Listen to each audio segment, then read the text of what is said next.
Tafia foi atui le ainga. Fatalo fatu i le pa ia mana mamalu le au whaafonga i le nei tūla. Talo whalawa. O le nei fo iwai o mai leina i lau tinae au nātu i lau whaafonga anga Samoa. Ia aveia le vi inga mani whaane i tanga i lo tātou atua. O le nei fo ia so mātanga o fie wa ia au mai mo i tātou i le nei tua o le laronangi. Mātanga o fie Wellington e nei ma porurua le susulu mai o le la. O le mwhai ai lava ona tu e seina la ngona fia o le tangata. Ona o le anga le leipe o le atua mo lo outou soifua. Ia maso mātou wola foi. O le tātou tala a mata e whaapea. O le li fo mai tau o Albert Schweitzer, na soi fo mai i Kaiserberg i le tau sanga e awhi walu se lau fitu lima. O se tama i titi e tino mai, ai na tupu a ele nei tama ma avea ma tama ma tino ma losi, ina ua si i tia atu lona tamai whaife au le nu o Gansback. E la talata i atu maunga o le nu sa nofo ai. O ia se tasi o le whanau e to o lima, o se tamaititi fo i loto fia tele, ma wha wo i so o se tamaititi. Mai ese mai ai lava ia i tamaiti o le nu. E pei laiva ai atu i si tamaiti e pei ese fo i lona o langa ma na mio. Ava ai atu Albert wa tau ai eisi ana wo manu felelei pe atu i lunga o la au. E tamo e atu matutuli ese manu felelei e la vea i mai winga sa wao tamaiti. O lana mio le nā ilo ai o le loto alofa, e o lava i mea ola. Ai o le amio la Albert, e fi waiwhai ha onga i nisi taimi, e matua fia tele ata. O le ata la lea Albert talie umai tamaiti o le vasenga, a wai matua maani e lavana na ata. O le isi amio Albert Schweitzer, e tūlanga ese ai o ia, o le loto alofa, e alofa lava ia iso o se tangata, o le alofa i pei o se vaipuna i sau i lona anganga. O le tasi aso na fusu ai ma le tamaititi le aonga. Na maalosi tele Albert ma o le mea moni. Na vai le tamaititi lea na la fusu. Ai na mala au mai le tamaititi whaapea. Ioe, na whaalua na ahia au i pupo le si le nei vai aso. O te maua fo i le maalosi pei o oe. Na te i Albert i le vala au le ale tamaititi. Mahana ia i loa ai e ese mai ia i isi tamaiti o le nu. O ia o le atali i o le whaife au. Mai ese le tūlanga e ia na i loa isi tamaiti. Na a mata mai a ina o na le toi mana o Albert e ofu ni ofu fau mani ofu mana na ia. Ai o le a ofu lava ia pei o ofu o isi tamaiti. Wa whiu ona mātua e whaatau ma ia i ofu fau se e vai fau e le i toi tango e le tama o Albert. Wa ofu lava i ona ofu tuai ina ia tutusa manai tamaiti o le nu. Wa muso e toi ofu i se koutu fau e po ni se e vai fau. Ai ona na tala lava e alo i ai pe a o te atulun tina. E whai mai wa mamafa tele le koutu mai tu a inga wha amatalanga. Ia awa ne i tawa na winai o ia e ofu ni ofu fau. O le isi la aso, na sasa ia lona tama ona o le alunga ofu le lei. Ai tu ofu le lei le fale. E le ipopole e Albert. Ai ua alu i le aonga ua le se pūlou le aini tō tini lima mawhana whana. Ai ua teu lava i pei o nai tamaiti o mai a inga. E le aini me mau o la tau a inga le no. Ma o winga lo ta mau lalo nei o alapati po Albert. Na whape nā lava se ia o ina a vea ma tangata matua. Na ia ofo i nā tuailo na olai au nā i tangata o le lalolangi. O lona poto whaafo mai. Ma whaapea fo i whaafaife au. Na vea i oia ma misionari ma fo mai o le tala lelei i Afrika. Ia, o le tala lale na ia alapati a se i tua te fo i a tasi e tā mai le pese lea mau tātou.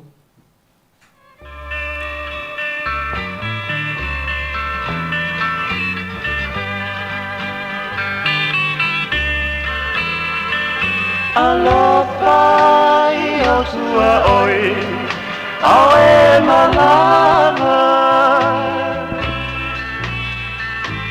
Se ia muta le ne polanga. Fa'atua ma pa moe moe, ia tu ma pea. A ole aropa ia pa asili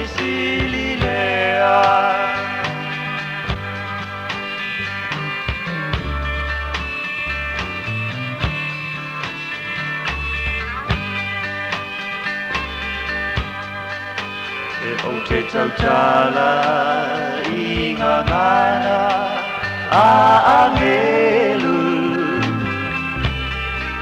pe pai moa ule lalo langi malona mamalu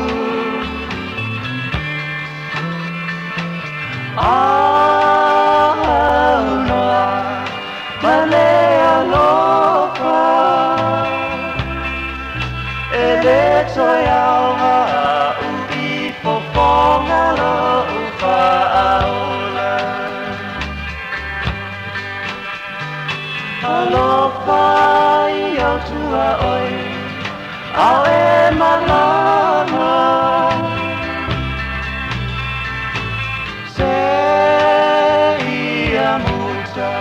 Lene polauna Pa'atutua mapa moi moi Itu mapeo A ole lopa ia pa'a sili sili rea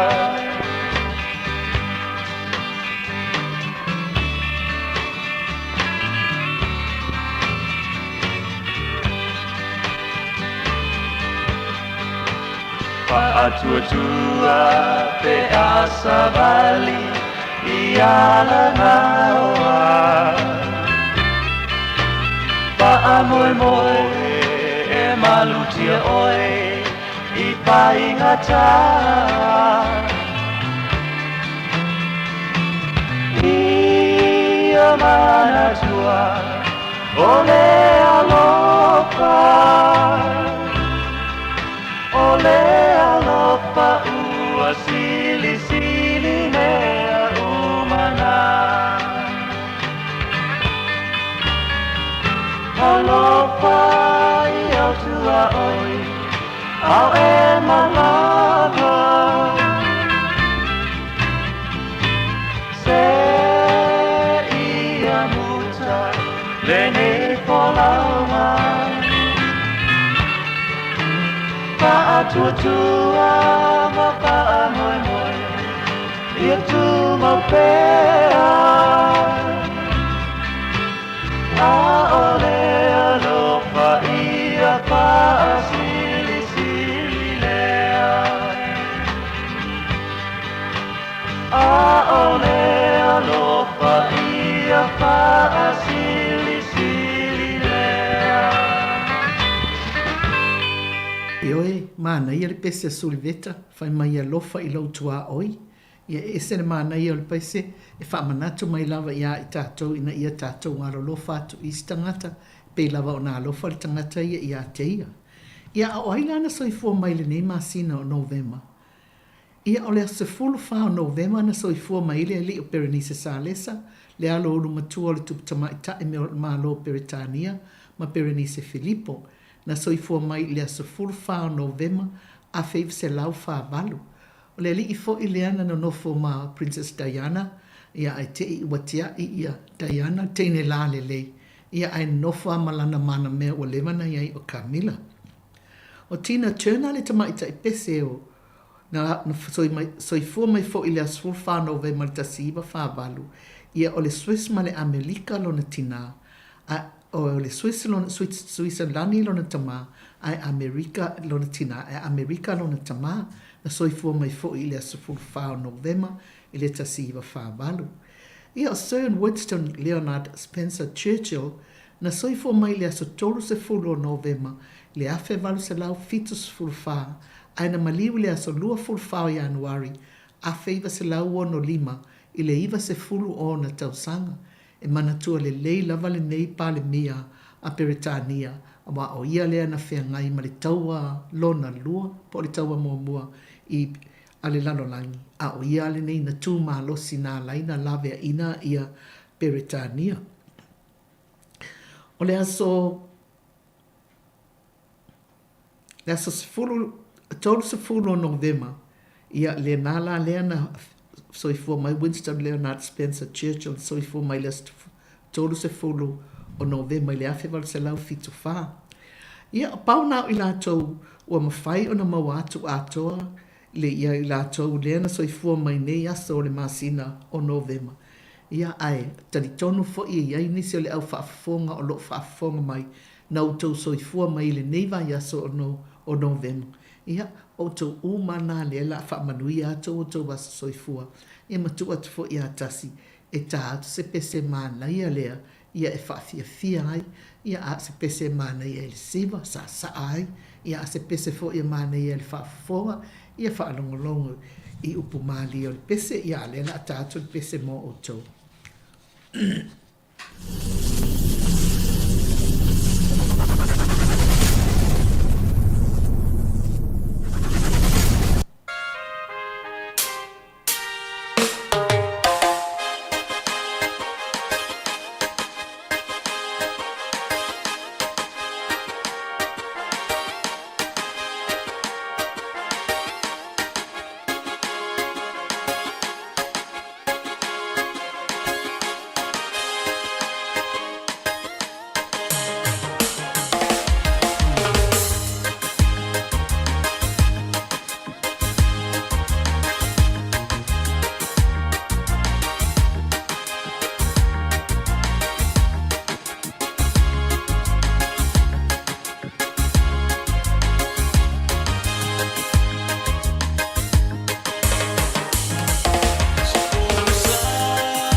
mai si fonga malia o Cornelio se o manutafa ia wana oe hai Yesu moni le leile pese al tamos Cornelio ia o tama fale alupo le mela ile red carpet te le lopo fena vato isi nu uri carpet a le nu ele ini le la talata ini fale o lo ia o le asto na il vai aso o tua na isa fenga ia ile maftanga tina le pulenga i Wellington il fale tua to ina ia Meripa ma le mamalu fale tua fa fenga inga fale tua o ao fa pe fale tua ti akono ia e mai sfo il fale tua ti akono to ina na matua fuli tina le pulenga le ai fai sa sa ai le asto na i o te nei wa va ia le la le le o tau sala o fale tua lava o fa fenga inga ia e mai sfo il fale tua ti akono o le ti akono to ina wa ta va ia to malo ta lofa wa ta li pese fatu se isi le ai o se malo lo e fai la o le le o tau sala ia la to te unga fata po masalo o uma me ila i fale o loa le te wina fa mata ngo fio la e o le vaena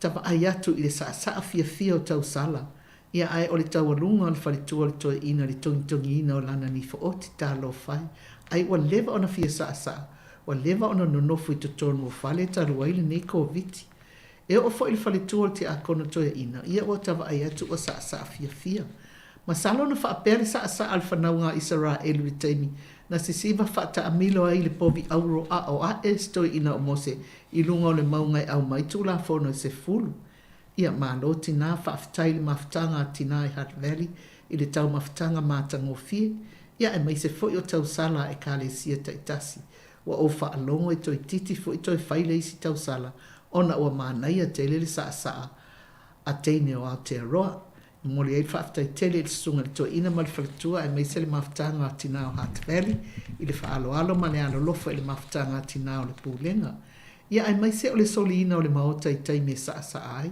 fa manuia le atua i mea uma ai mai se fo i le sunga le to ina ta lo fai no fo lava ma va ai atu i fainga tina e ai wa popole i te utupu se fa la velave ave seisi le fale mai ai wa o manatu o matua ta ua le iai o le toe ina wa pule ai a mi o le whanaunga ai kupito i malo lava tina le sa a whaafitai Hutt Valley le malo i le tali malo wha manuia le atua i mea uma ia ai sa i whaafonga mai le pese le eve vai ai foi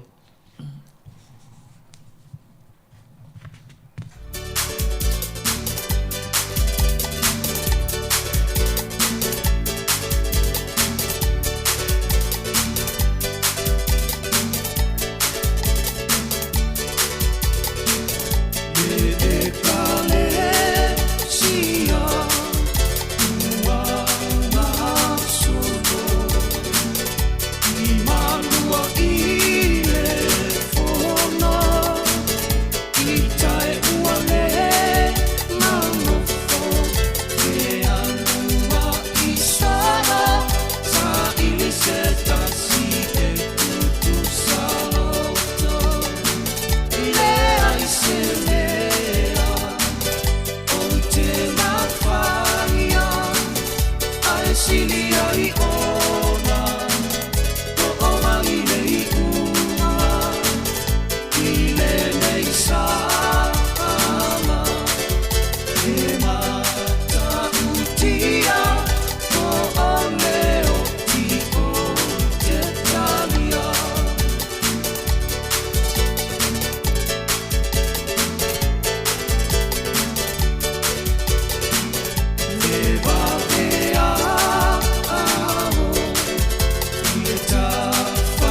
malo whaafonga. O tau whaafonga mai le pese le ana tai le vavea o le tawhawata. O le pese nana whatuina e le sunga ia awhaso le ana i pitone. Ia o le tala e tala noma ia ma uafo i taimi a matou mafuta ma whaiwhi au whaatasi whapea. O le taimi ni whaasala i la tau i malua. Ia lea la no fo i ma whatu le pese lea. Le vavea o le tawhawata a o i tae ua moilo i mata. E ala na moilo i mata. A wai ala po li tae au i o e sasa le vau. Ia mau i utai ma umanga. Ai o waleilo e opo le ale lato. O ia maisi ia oa. Ia o le whamatalanga la na pese. E nei a pe atailoa uma winga o pese wa ia isi pese na ana pese a. Ia e tau te leiloa po le ale winga. Ia e whaafonga mai o le tala e whaaolioli mo le kiusimasi. I le tau sanga e awhi varu sa lawi wa lima. Na tūsia i le li i tūstala tau taua o Henry Van Dyke. Le tala i le mākoilo na whae suafa i a Atapana, Ataban, i le whaaperetania lea na tuai. O ia na tuai i le caravan na mafuai o na tuai atu i le sa ilinga o Yesu. E to a wha mākoi po o li i popoto mai Perisia na o e sa ili Yesu. O ingoa li i mākoi o Gaspar po o Kasapara, Melchiah, Melkia, Balthasar, Beletisara. O li sa ili i whetuma o lato winga astrologers. A lea la e misiai, na o le to tolu la lea na muamua na lato maua Yesu pe tai Atapana e na tele i maua atu. Whai mai e alu atu wa alu ese le caravan sa malanga ai ia le au makoi. E tauna o atu i petele ema, wana le maua Yesu ma Maria ma Josefa o so sola i ai kupito ona o le fefe ia he rota. Aina maua i Atapana le avanoa, na te lawe a ina i se tasi o teine talavou, na se manue fasi o tia e fita fita. Aina ave si teine e lona ainga, i tatongi aile ai ta lafu le ainga, i se tasi tangata. O lea na lawe a ina aile nei tama i tai e Atapana, na ia tatongi ina i ai le si tasi o ana peni na tauteli. E tolu sifu tolu tau sanga o alu lava le sa ilinga o Yesu e Atapana, pe tai sa ia le maua lava Yesu, a o taimi uma ia e iai Atapana i le sa ilinga o Yesu. Sa ia fisoasoa ne i tangata fia ai, ma tangata matitiva. Manatua Atapana o le tangata mau oa. Ai le i manu ia na oloa o na olo na alofa i tangata pua ngatia. Wa alu pele sa ilinga Atapana, e le i maua lava Yesu. Na o atula na sa ilinga i le maunga o korokota i le ai o Yerusalema, ma le va ai atu o Yesu lea o loo tautau mai lunga o le sa tau. O tau mawhai nei Atapana e ofo atu se pēni na mō fita o loo tutu i tawhatawhane o le sa tauru, ai au mai le tina o Yesu. Ai wa te i le va ai atu i se teine talavou, wa whaata o atu i lona ainga i stangata mau o loa, o na ole tatongi ina o le ai tālafu. Na o foi nātu e Atapana se tasi o pēnina, ina ia whaasa o loto ai le taine, mai na wha pēnā, o na maua e lea taine le sa o lotonga. Na whaafua sei o na lulu le mafu e le taimi lea na maliwa Yesu, mai na sau ai le maa ua pau i le ulo Atapana, na pau i lalo ma ua mata pongia. Ma sa te i le whaalonga atu i le leo o whaapea mai. A wā ua whaapea o na e whaia i se tasi o uso nei, o a o lava lea ua e whaia i ai, ta te wheiloa i le langi. O Atapana le mākoilo na whaa, sa ia suia le atua le taimi umana ia whaia i ngā lue ngā lofa i si tangata. Ua whaapena a fwoi o na whasini mai Yesu ia i tātou ta i to otasi. Ina i tātou alo lo whātu i si tangata, ai maise o le taimi o le Epifania, ina ia avea i tātou ma Atapana i le lalolangi o tangata o lo fia maua lo lātou whesoasoani. O le Epifania po le Epiphany, o le haso lea e whaelonga ina le Orthodox Church, le haso ono i Anuari, e whaamanatu ai le whaari o Yesu i le au mākoi. Ia o taritono e whaelonga fo i le Katoliko le haso lea, ai o te leo i loa la po le ale uinga o le whaelonga ina, ai pei o le uinga le ale Orthodox lato, ia atono si la fia tasi ia le uinga o le Epifania i. Ia, ai whaafonga mai pese lea.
whaafonga me fo i le sui fonga le ali pese o le muelu Uro ieri. le ulua i li. Ia o le whaasa mo i pese fo i le on the hill far away stood an old rugged cross. Ia ese mana i o le whaali liwina e alo ma whanau Samoa. O le ima tamai tai pe pese. Ua poto fo i lātou le whainga o le lātou fo i tāleni o le pese. Mai mana i le whaalongolongo. Awa e taimi e usua ia tātou pese pālangi ma upālangi. Ia ai mo ia e oa ia au tātou ia. E usua ai le oalu e le mawhau a wafo i tau leo si tātou ngana. Ia ai a usu loa lai le ngana tātou. O ka le mana ia o le ta whaalongo. Pe ia pai mai lota loto le tātou la wanga ngana a ea. Ia e ese lalo ta fia whaafitai i alo le atunuu o loo lātou. O loo lātou fatuina ia pese. O pese a sau fia o ia soa ia i le au fatu pese. Sau fia e pese a Maria, a Maria ma ala pati. Awa pese ana e ita ua ile ia le tolo i mata utu. O te le lopo le nā, e peia ese te tangata a o ia la pese e mānei a le whaalongolongo i nā so i le tātou whaalongo. Ua, ma vai atu fo i o la ua taimi a le mawhaina ngalo fo i o la ua suafa. Ia o fo le a soliveta i la ia na pese ia e tau te whaafonga atu ia. Ese le tātou whaafitai i le atua i le tāle nia o tātou tangata. So se matata po le pese, po le siva, o a lava tā alonga, ia o tūlanga whapena. E le mawhaia na misi ma se alo ma le whanau po o aia se Samoa. Ia e tūla i mai fo i le nā, i nā fo i tūlanga o to mai ese ave ia i lātou. Me le tātou te whaafitai i le atua i lo nā lofa ma lo nā ngalelei. Ia ma so se tāleni mawhai o na maua e alo ma whanau o Samoa. Ia se tutu atu fo ia to tāman tātou pese lea. Ia ana whaasolo toi leo tātou Paul Kalama.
Na o tō whaafonga mai si ufonga Maria o le o Alpati ma Maria. Lea o te tala no ia tasi. Na tasi ala o taimino o wa aimunga mua ia Alpati muli no. E men mato ia i o latu ina. E latu ala malana ki taro tele lopa i se au tele. Ai te iwa wa aimuli wa whaape wa whailona lona ainga. Le au le lei o Maria. Maria e o le foi Alpati au le tele a Maria. Le lata te manatua ia le nei. Ia so amato nei unga li i lato. Ile i o la si fonga Maria pe o no to fonga mai ai. Ia ai mana i se toi tu atu fo ia tasi e toi tāma i se pese wa. Le wala ta lata ki si masi o taimi ane nei o pese pesena. Le ngata le au angelu au pese fo ia tangata.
fie o le mali o si fonga o le tamaita e o pou whawitali.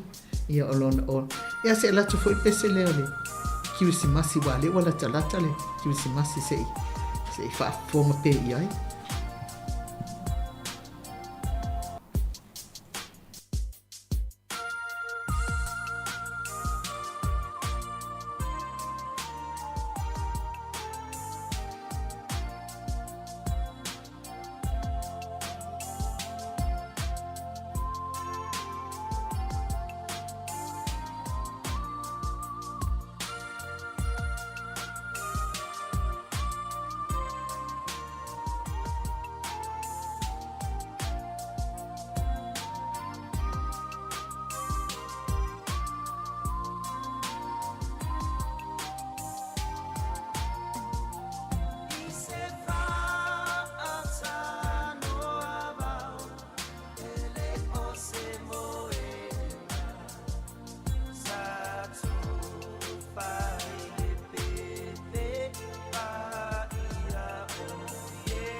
Ia, tau whaafoa mai si whonga maria o te mai tae o la e sao a vauli.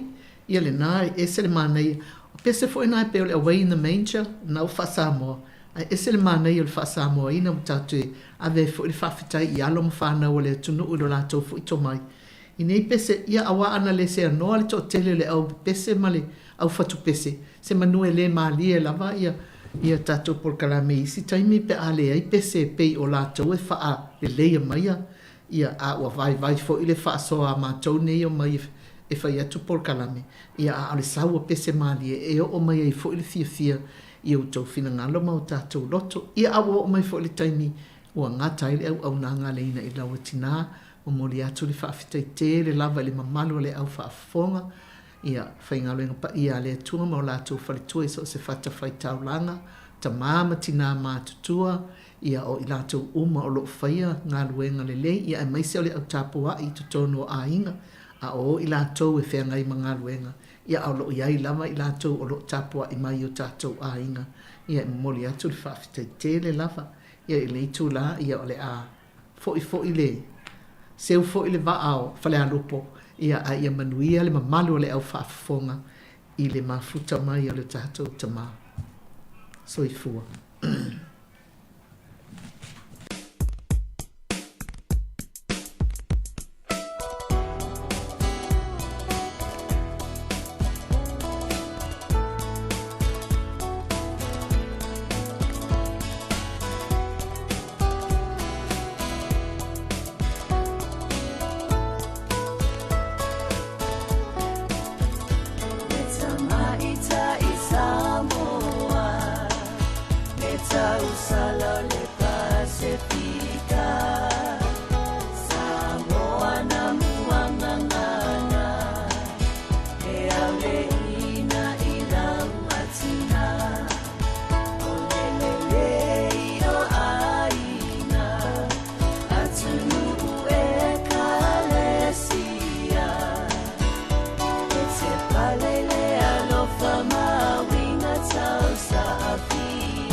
Le whawhianga mai le sunga Richards Parker, let's go to the island. Ina ua ono minute ua te nei le tu lai lua.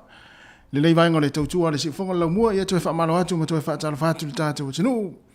Ia pei ona mai atu ai ma le pokalami le ina ilau atina, ia mule atu le whaaftai tele, le whale tua malolo, manu malo, o freni ete, ia tu sai o le sapene ino le tātou pokalami le leva yaso. Ia toe mawfu le whapoponga le tai masani, le tu lai tasi, le aso whareile le vai aso fau, ia il tātou pokalami na, ia pe apule alofa le tua, ia taita ia tulu tu soifua masomata uola, ia tu e whatau ina ilo le tātou pokalami na, ia la fua toe, ngai me foi ia wa foi le fa wino le tātou tautua proklame fa fia fianga ia ona itala foi tātou tala no ai ia wa me lo tupu le yaso mo le foi va yaso ia me se foi yo le ngata ini usile nei ia fa pe foi so se va en lo langi pe ona il tātou proklame nei ia fa fia fianga mo utou lo fianga i pe manga luenga ia mo utou lo mai mo mai ma fa fonga mai i le tautua si fonga le mo tasi ono tesi ma le tasi fa mo le ngata i tono ainga fa pe foi lunga le tātou app ia ili tōtelo i la tōlo mafuta mai ai, ia e whapea fōi lungo le Facebook Live, ia ma le tātou YouTube channel na o mai mo mai ai, ia nisi o le tātou a tinu whaatara whātu, ma lore sui fōmunia, ma la fōi tau a tai whiau ma ngā luenga, ia ele o toe umi fōi, ile nei aso i ngā luenga, ile nei i tono ni usila, ia ona mana fōi leo ngā luenga, nei vai aso me lea,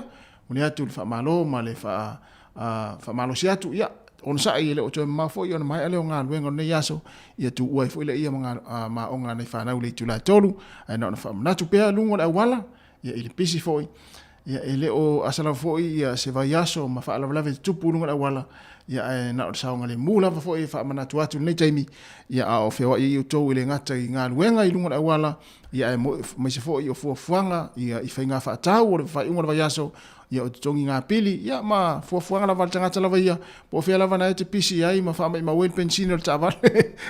Wai e wha ma leo wha mai ma pensini so le, le taimen nei, e oi, wa le ma nei le tau. Ia ai, o tau ngā pensini, ia a whai o na e te wha mai ma pensini ta wale le tau wainga, ia pulea o le ta wale ruta mama ruti na, ia ai na o ne wha manaro si alofa o fuliru o tau ngā pensini a si lai. Ioi, tasi wa ese tulanga wa yel pensini te mil nei wa matua fai esta un tao le ala foi le wa te le to inga ta vale foi le pe o la ta vale le ye tong ta pensini ya lu le ma ya ai sa e me na o le ferro so ya uma ya me foi na ni tong ta pensini ona le vai me ala fa mo tu ta vale ya e fai ma o tu ta vale e fa tu le ta vale sa va Ioi, ia le na. Yo, le si na vai ngai so ni te ya le o le usama. Tu o ta le fale la. Na. La e fenga wenga mala e fa tau se le o fa manatu le so la mo le amo mo le amo nga foi le i tel mo manga. Le amo nga popo. Ia la mo le o ye. Ha peti to ila lo i pesa vale vale lo senta ai amo mo ia lo fa tau. Ia, wai e to te le ana lo matua te vai sa vale solo ama la to fa tau. To sol to le fole le trolley fo le fer wa melfata ia uma mai o to vai melo tu pasto ia le foi fa ia public transportation fo ia fo ai ma i passi o train ia pe saulo wa hat sau pu passi sau train passi ia passi train to sau train to passi ia ma nei ia e fa malo le feltava ia na o te o te fia va ai stanga sa mo tal no il tatu o tinu ia o te fia ai stanga ta sa mo sa ma sana mo nga fa tau mai le role center i se vale ne lumale tatu ofisa ya mo mai foi le pe ya la ya mo mai ya le avenga mai utal mo ai ono le ai oni ato foi e tatu e ta sul me le tatu vai ato fa tau i e lua au ai ma rovo na fa tu mo at fa tau na tu e me le mo la mai lo ato no te vai se sul vas fo ya se mau tu foi la mo ai sei longa sai umane ulu mamata ian sa vali mai na ia mana monga i lumo la wan ia ai io no swinga le olanga wo fe o ita vale male tulanga pe na ile tau ele fayon sa vali tanga ta wana pe ti munga ma sa vidi malulu tau tonu ala la maule o fasa launi ia male maule no va ia tu nei o so mai nei tala fa pe ia Wellington il city council Wellington ile sa fa pung fa pe lunga i ve mai ele i fua ina le ai o Wellington e monta vale na fua mo tangata ia la mana me wa pe i tangata fo ia la tele na fight you ia ai alu nei tonu i Courtney Place ma area na ta so tele na fa wai me fo yo tu langai fo le ta fa wai tangata ma ia au tau ta fiai wa o te me pisi na e poloka lita vale ele la ile mau se tasi le fa mai Wellington ai na fausia mo tangata ile fausia mo ta vale e wa tele ta vale wa ta vai nei ai ngai ta tu nei ia to fa le ai nga fa ta vale wa fai ata vale wa fu tamiti fai la tofu mo ta vale wa busu le ai lu ta vale na ia peila le winga le na e mone ia wa tile na halu lungal pensini ia a le fo wa mata na sau tono dato wa tunu nei ia to inga ta vale le hybrid ia lo na winga afa pensini e afa fo le fo le electric ia le fo wa ia fo mata vale o matua full electric car ia le wa ia tonu nei ina la tele to ia lo petrol station te afe utu ai te afe palaka fangal ma e palaka no winga e fesi umio e tu ai dan fa ngol ma na malo o tele vai ngai o fa tu ai wale yoi e nga fo tanga tele mai suka ole ale winga fa alu lo suka pe ato aga safari safari pe ma toto morunga to anga safari o fo ina e te tanga te po ise suwa ite lo ai nga po fa na po tina po ta mawa ita ye savali ese lo mal fale sa lo savali vali pe savali vali paka pe savali me ole wala ya ta una fore ava pe la fo mo ta fo le mai ta ita ai fa pe wo fo le wole lava ta le ile ta tono fale tina mal fana au te no fo fale savali vali mai fa fo mai se la au volele se la pe la au tu ol ta to visa no fo ina te no fo ina mai la ole ta tu ya pe po se ni po le ni ule ta tu te no fo mai o tiro fa pe no ni na te vai tu le manu lele tu le manu lele ya na te tanga mata fa pena te vai te mata i laula au lan me mata manu fele leila e tala no ai lunga te ia o to la ngona no fia ai pe si le tu lo fia i so io la ngo me ora lo fia io la ngo manu ai le ma na ia la filosofia le ale fia lo tangata ya lo la ia le vai nga foi le man manu le ma ya ma man per fo su na le tala no man si o te le su alu na lo se la au sa fa ile le yai mai fa ile le ya mana ya fa la ngola fa pe ya mai mata i lungo le la au ola una filosofia ye mata ai le fia fo vai nga le wa o te le a wai le vai nga le te mai uma le fia na elu sa vali la wala wa ela tu ne sa vali la wala ai fo le pe fa pe te kolosi la wala ya ai fo i winga tanga fo i kolosi le mai ta vale ai ma ti le ala ya nait ai si lo wala le se me panga no e file mu e le se pisa no fo le mai fa longo la le fe ia man ya mana na e fa o so mai le fia lo roto en fat ale yo sa pese fat ale sa pese su ai pese va pena amu ia le ya na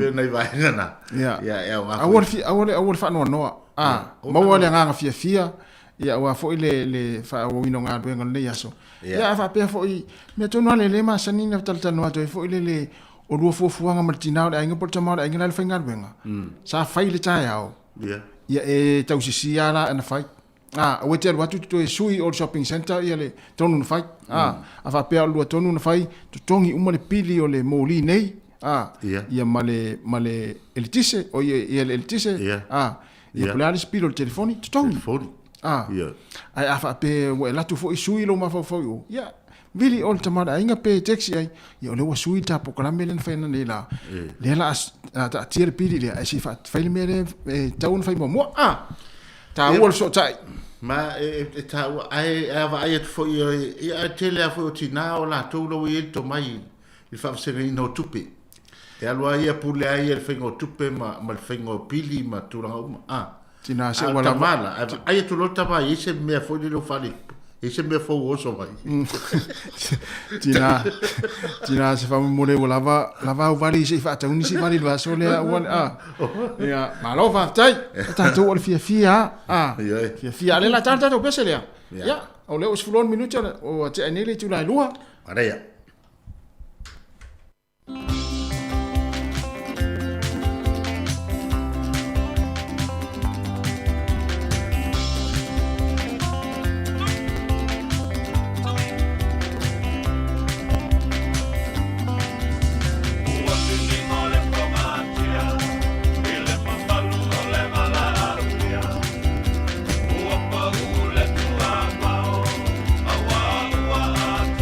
Fire.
Pafifianga malesunga ya asuau Felisa Mikaele wolu fia lo au ya tatalai foi fa fianga ni temel tato proclame ya tato tal no tato se no ya ma fa malo atu ma to fa tal fatu ma lo nga lue ma foi tawa tai olena olewa wa ilunga foi tato o Facebook ma lunga tato YouTube ya case so ne yaso ya se la uiva valu case so ne yaso se la ulima lua ya okilani tolu se fulu ya Waikato lima Northland, ono Bay of Plenty, lua ia Lakes District, ia pos le onga tonu ia tasi Canterbury, tasi ia Middle Central, ia no winga i ulata me tato ia ma rapa le tas. Ai nei ia lata i afors fulu lua, to ama atua New Savelina o le auli. Ai wa ia tu loa wa saulunga ia le famtalanga fa apea ia wa yeile e foi le tangata le ai Wellington e possible lo winga e ono afia e ono fama ni le cases le Wellington e le se tato talia e po le altu langa le ai pe ona ni le fiafio fama ni mai e le case le ta o tato Wellington e mo tangata e fenga winga le construction lo winga nga muta ya au ka muta ya ai tatu talia pe tarsia au ni fama ni ai wa le mai o le tangata le wa afia o umana fai ola ana tu ye lua o le tu le leile na o umana fai ona tu ye lua ya ale le fa maunia mai ya po pe se te wa na nei wa maistala fa maunia na fa tala wa no fom tu vai lunga le ya o lunga nga mai lunga o le One News au le ala atale le One News ya e foringa mai o le nase i fai mua su nga wili ya on fa tu fa manino le mai lo le taiau ya po na nei femina nei ya ai le se tale fa pole nei tato ya lava wa amatana tau a foi ngo tau sau foi tato wola fa tasimal fa mai ya ina le pespese mai ia foi le palmia malan fa maro fa tato tu le la wa matanto to sau wa le tatala le solua nei ia le level 2 a Waikato pena le ono che se termina le otto full le otto full la alu le atol tama wow fo alu wa fo le wa solo fa ma no vinga pe il finga fo le na na bawa itel fulu le pe le el fulu le mo ya mai vai fo mai ya la tu ya el fulu le tale mal fulu na le sa ya so o le suma le fulu le sa tenio mali li fo ya so na vai termina le invei la Ara utale ne le stale se fulu. Mo me tale tanga tau sami me lol. Yo. Tale ta fi ai tu. Mama lo fa tai. Yo, ya na o nei fai numero na tu watu. Ya ona o afia ngolo afia ta tu fa mai ta uale le afa pere fai lo tu ya lo wa ya tu so sa wa fa mai. Wa tau ona yes fo fuanga. Wa tau ona fai fo. Ai mai sia o ele na o lo o ye ninga se fo ile o lo e afia. Tau ona longo lo fo mai pe ona fai so tui ya pele ai o taiao le la fata ni le tato programe le i Waitangirua i Porirua ya le foi la tsala le tato tu taiao ya awa fo le programe na i Waitangirua mo le fai nga fa so longo tui ya fai lo tui ala wa ya tu wa se e mai altama fa mai ya tanto liu la to fa ya mo to fitu na i pe tau na fai tui pele ai ia mo le puipuinga o e malau ainga ia wala o taiao ia tatou Porirua aia sa o i Low Heart Luata Sivalu High Street a matana i le lua le fiafia nga i le ono le fiafia ia na winga na uma na e mo ini le lotu le sa ia e failo e ole atu le atu le atu o le la amatu e fai matu tui ia no le fai tui le tu la lua o le si no fo ngai fai tuita o le e fakasa wa himo i nai e fakasa Porirua le kalesia le sunga ya fa November a penina ma le e kalesia Porirua ya sina no fo fai tui ia mo le Waitangirua mo fai le flea market lo no winga ina le la mo ta tu ta ma le tu lai valu ya anga ia tu le lima le fiafi ya wale foi la il tato au fa salau yo le la i mare ma sesi o tato official ai ia a nisi foi o le ai nei foi le fa watu tato ala leo ia na ia ai ole wa mana e tango faile le mele o le covid record le o e tonu lau telefon le vaenga le na mai nafi wa nafi na mataina tau uma le so nafi o tau fai le vaccine pass le vaccine pass ia ona e uma le ia so mo fi tau fai le ia le fta man fai ni lau ai ona o te alpisi ia na la le fta mai na fai ia na wo man tu lau telefoni ia le tu man tu lau telefoni oh ia em fai no fe wa ia ma fa nga pe foi ia le la fa malu mai pe ia la so fulu lima le la fa a matai na fa malu e matalai e o kilani ia a se tala na au tato te popole i to yo mai o le case le o case sia tato fifia ia awal fotuanga ta ua fo mai ta ua to anga e tau mafa ia fala au matamata tau mafa ia tau mafa mata ia ia kapisi o ia vai ia fala au foi ele apu o le fai o ia kapisi o le lettuce kukama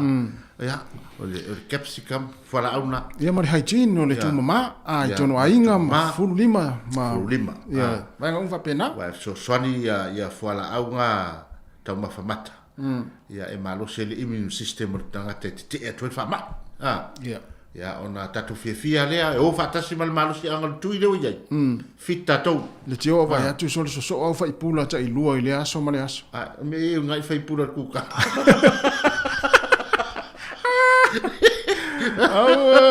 ia mo la to foi le vaccine pass e numero le over se lau e tango vili pe a poani ni tutu mai ai ia mo la to foi le na vili le over se lau lua fa fitu valu over se lau lua fa fitu valu ia mo le tuna ia mo wa le fa malu ia le pass le na fa mat ia wa matua mana ia foi so sani ia mo la to le fa ngaina telefoni ma teknologi le ia ma le website na le covid19.govt.nz ia mau ai ia fa momonga ia malau vaccine pass na ia le na yes ia yo ia manuia foi faiva ila to la le mata fanga le sami temi nei so le foi tau tai ai manuia fainga faiva ia manatua ia na mato fa manatu pe tu fa pe sole pisa so tele la wali lai fango tanga ma fa me ole le ina fa manatu pe wa ia tem te sasi ai te wa na telefoni tui ia mar pa tele fa ole ale fuor pau tele pa fuor pau e pese alfa tu sanga la pau pese ave au ali le pese ave au la pau na fa tu sama ia awa e tasina vai nga fio mai o kilani la lo nei o le paua ai mo le fa se silanga mo o to e fa fonga mai o kilani e o fo ia tato nei Wellington e le o e se ata ma fa paua io tata Wellington pe o le fo e tau le fa ngotaina o no mama tu la fon ia o no winga ia se fulu o paua pe fa tofu lua le tofu lua se fulu lua paua ia ai le ve tanga tala no foton tavali ia le la ve ona te no foton tavali ai fia la fa tui i te wase ia se to su ele fa ngo tui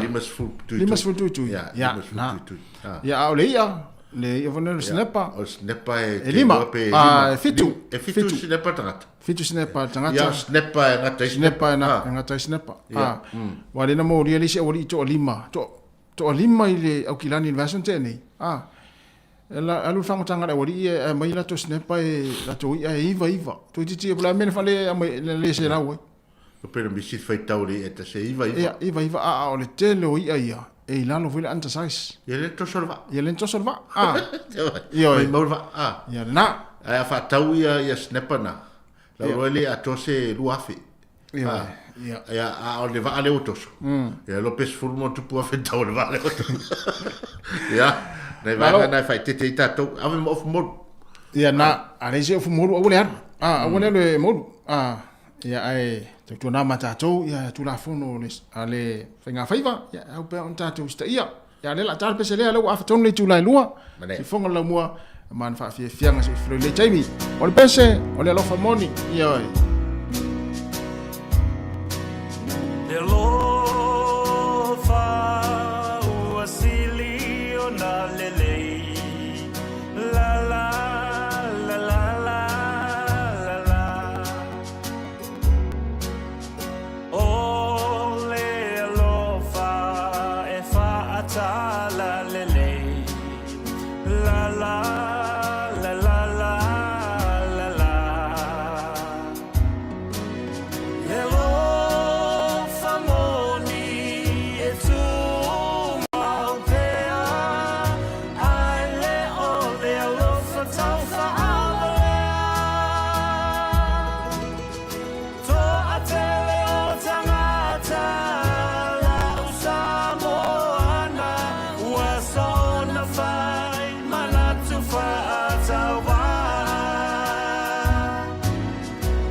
Ya, o le whawiwhianga mai le sunga ko lama I le pese alo whamoni. Se, o to inga piti, se ma to mana tua, ya wose to ina mono ma tua, tamo mai, adu whapea.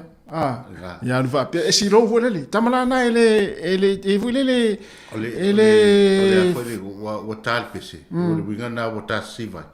Wa ta to man tua, wose na to ina mane lo ma tua. Na. Ya, e te vai ei po le ale na vivesi. Ya, e step malia. To va to in ta vidi va pera no ta. Vidi va pere no ma. Le vidi lo ma. Ta vidi a le fia ta vidi lo ma. Mo il tala ona o folele o le pito le pese. Ai sa o le ia wa to ina mana ro ma tu ele tamana ele mana I wosi va ve folele. Ele mana mini wosi va ve. Ai sa. Ta mana pi step maria. Va ele o le mana ye. Ai fia mata lai to nga wosina. Te lole polua klapli lo pe tele to nga fale fa pena. Le tele a fale fa pena ile fa ingoa I ne usila mo me kalapu foi o Wickensman Club. E te vai le ma waila tele no tala tu este. E te ta fa fo. E va tu ia la fa me o nga woselo matu. Ma to ina. A wosila tamana e foi le mo le unua. Per fa pe per fa pe. Pe tu te. Per tu te foi le fa pe. Ya me fa pe, ya fa pe. Va. Te ole mana ia so. Lo fo mu ia le. Ranga no sto ina si na ia. Lo pena e wosi fa pena. O tam fa tu o time Christmas. Ya pe fa nei si vai tono fa fe au. Si va au voi o ti alu na tamane. Ya si va te vai tu nei si va se. E te ya le turo tamai vo. Ma lo va tai. Se va tu fa ringa ta ua le. Mole mamaro le tunu e fia sia tu I Alston. I nai le se furma le tasi mo huia Crescent I Alston. Ya lo pole tile fia le street le Toyota le ya offlenga vale Toyota le I por rua. Le I la vitite pe tawa Toyota nga 10 le left. Pa na tu nei motorway I le Taipei Road. ia na left o lo first and right ia o street la na rea su tasi mo hui a crescent le ave e free e mau fu ai ia apu pepa apu ia fa pe fo i ma meu fangsusu pepa apu ia ma meu susu lai mau ai ia te lopo se vai na foi le ki vo mo trata ia fa pe le trata ne ia e fie mau vai na mo le fanau ia me se fanau e fie ia foi le ai mo le wikpiki ma le ia ma le conflicts ia fa ngai susu ia ma pepa apu ia nai mo vai lefta ne ta fa te to ngai ai e fola ana sa uma tamana ia le sa tamale ia a fa ia te no to moftanga e ki se fa si apu ia o matua i le a to lo se fu maloloina ia o fu mal tasi mo huia mo o hu mo huia e o fa maori crescent Alston i porua ia so mo fia pe fa pe te mo watu na Toyota ia na ia fe lo le nga vale luma ina Toyota na ile nga vale ia na ia lu le nga ilunga ia latu ten tom tau o mo huia crescent le na ana ia nai fa mama venga mo na inga a pe fa pero le la fa so ne va yaso le telefoni le va au ana il fa lo telefoni la le o le oru tasi o valu fitulua valu fitu. O lua tasi o valu fitulua valu fitu. To la tasi ya. O lua tasi o valu fitulua valu fitu. Le numela na vala au. Ya pe afai o lewa nga ima ye tialu mai se susu ma se pepa apu mo fanau. Alo va tai. Ya. Fa fatu nei taimi fa tele lava le mafuta mai tatu tua ia e nga hape se voi tata atu ia mo wa fia ia ma mo voi se fasili nga malo si ofia nga yo to nga luenga tau fai wi wole nei aso mese nei ainga lo mana i matu lo mafuta mai tono ainga lunga tatu wana leo ia wa le fai mai ia tala fatu aline foto tai lava line ia le lani yone before ile sunga lea ai wo mosanga panga yo osi ane sunga yo sisi mea ia sana panga o mau le uli ia fa before ia tomaitai po le sunga ya Amelia amwana after tele lava woi o le moni mana o matanga ia pua na fa tali me tatu pese wos ia afatu le se panga fa me tatu pese wos Ole me lilo la mena. Ole me lilo na yo lo taua. Lo pona Grand Beach dai ole mana Washington. Ya malo fa te le lava after mai to lua se full minuto na tale ole tolu ta to fia ma mo ne. Ya. Oi, ali ta to pese le. Ole wa ta o mai fo i ma fa dia. Mai ole popole ya tangata maoli le pe atatala ia le feo inga fa fo me okilani te o pole tangata maori ona ole o pasene o tangata maori wa umana tui ona se fulma lu pasene maulalo tele faita wa fa tangata maori wa umana fai tui ta ilua ole pole ngaranga te ua tatala le ia le anga i o tangata i se vaenga mai fa fo okilani ia le ai vai atu le pasene o tangata maori e ono se fulu ma le lua pasene ia oka talo fai ia e pe o le usa vali le iva masina o fai pe atu ia au fai atu le alo solo te i tangata maori o te vai atu ia le ono se fulu pasene le lava le vaenga le te ia le o ia pe foringa wa iva masina o amata mai lava ia tulanga o tau longo lava tulanga fengo tui ia le la o to mai se polenga fa pena ma se ia ele o se tulanga foi le ia le lava o se el sal malo fa malie uma vaenga uma ia wa fai foi ia batu so ia la to so te o to le vai solna ia o foi ita yo si vaenga fa fai ia o fa pena tu o palmia ia tata o talo fa to i se palmia il tulanga tau fai tali fa malie tulanga uma e tate vai atu ai fosi mai ala na ata malana smai ia o to vai atu ai folina o te lele afianga o ia ia ona o tam foi ngol nei atu ia me foi lot fa tai o sia na panga e se le tu la talata o siona li foi lele te ia te mi uma aro e malanga ia wa ia te mi uma langolango uma o support ia lana le parmia ona tulanga wa fianga wa na tele e ona fai del ma fo ma fo tanga telefone tanga ta wa fai na ma fo ia ona o le pressure ma le stress mai o lisi tagata Malo ia tai. a o tatou o le fiafia Yo e. au a tatou te popole matua tuvale ia o se a tatou tatalo a ia ma le tatou tui le ua uma na fai ia ma lo faamoemoe le atua e taʻifolauina le tatou faigamanaga Ia, nei vaenga fia fai foi matal tal noa tu ai. Ia o ngā mo tātou, ata mosin tātou ata, ia mo foi masina mea o ngā tal noa ai. Lena. Ia o tātou, ia i pia i tūlanga pia o nei wha mai. To e 40 minuta na tālea o le tūlai tonu. Ka au pia tātou proklame, ia o tātou tal noa mre tunu. Maro ngā lue, ana foi whata si mai le tau tua si whonga lau mua.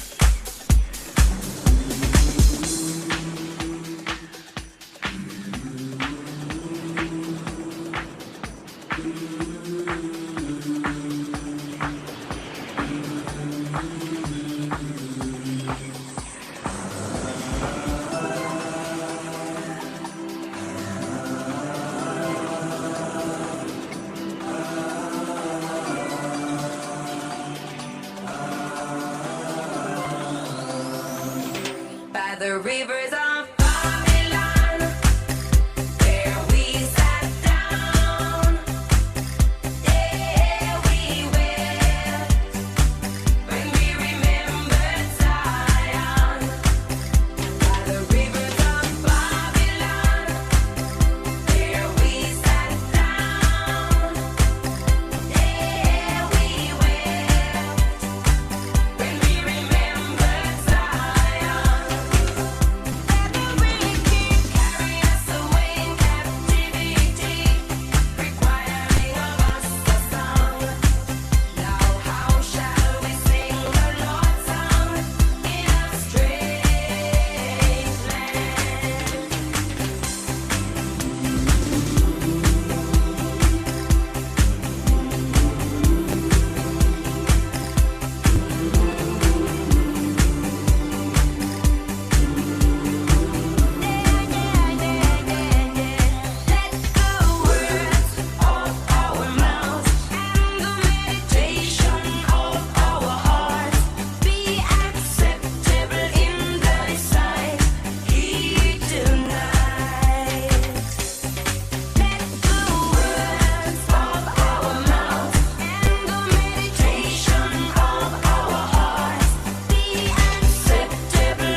Ya, o fafianga fa pesa nei taimi o le huli to sful tolu minuti ona tale o le tula tolu ya tale tolu ia fa o pele o tato proclame tu pulang talvo man tua le na fa ilo atu ia le ai ma lo le tato proclame tu pulang talvo le tula fa le fa foi na Mari ma ana ia o le ai la na i tama tai po ala fo le tato tu malang mai sa mo le sa o ina le Investio Victoria o le o fa mai le o fa manu ina la ta mo fai ia ona le foi la sauni malanga Samoa ia au ma faftai ole o mo le manoa ia fa tal noi foi la o pokola me tu blanga talvo ona i alo le tinu ia ma sanga le ia na teine ia ia le mai tai swafa ia o Marianne ia ma Eleanor Ben ia na swafa na alo le tatu tinu ia le la ma ne foi fa tal no ia le i to tu fo ia usila nei to fai malanga tu Samoa ia ai ma na ia o ai nei ia al ma na ia foi le ole mo me ole fa tali me o matua ale wei mo manu ya tu tau fa ia fa na ia o se me alofa sili for Christmas ia foi ia lo le tunu ia ole au mala ui Samoa nei la matua lo fa tali mai ia mano talo mai foi le ngata i matua mai nga abe foi e kalesia manu ia ai te nanel na o leva na vala matua no aonga ia me se foi o le poloka nei le corona sfuluiva ia o le fai foi na foi le ina to malangatu to mai ia e pita ia le wono no foi fa uma ia ele va pena o la o to telefoni nisio o non fa na uta to sa mo sa aton ia e pita o le mo wolo lava no ia fai mo na to sui fa i lo to ai foi le tulanga e fai malu tau foi nisi fa na o le o amata na tau o tau ina university ia me se ia po anime to tia o foi ni tulanga sa foi le sa tai sa tu mata tuli mata ia la ua ia il turanga foi le pe ona ia le o la o ina ia ma le fa tonu ina pe ona temini ia o le fo tatu o mai vai tau vai foi lungo pe o so ta inga le tele o le fo fai ia price giving na polisi ia o se tala fia foi na inisi foi alon fa na te vai tu ia o la fo o fa o ina mai mala tu scorsipi ia fo ia o to university va veia o nisi ma tu api te ila tu ngona le va veia na ona fa o le tali ma le afini ia ona la tu mo ftanga pe o la pe alta mai titi la tu vai ia ale o te ia fa me ia fa o mai lo i le ia sutot wa tau sutot ia o matua tama wa mata na latu le university ia ma latu loa ia u fa para latu explore fo le wa latu loa va ai le lautelo la langi le la watu ia la wa umare leon te pena ma tua le loto i fale ia o atu ia matala tu le va ai va na ia la wa umana tawina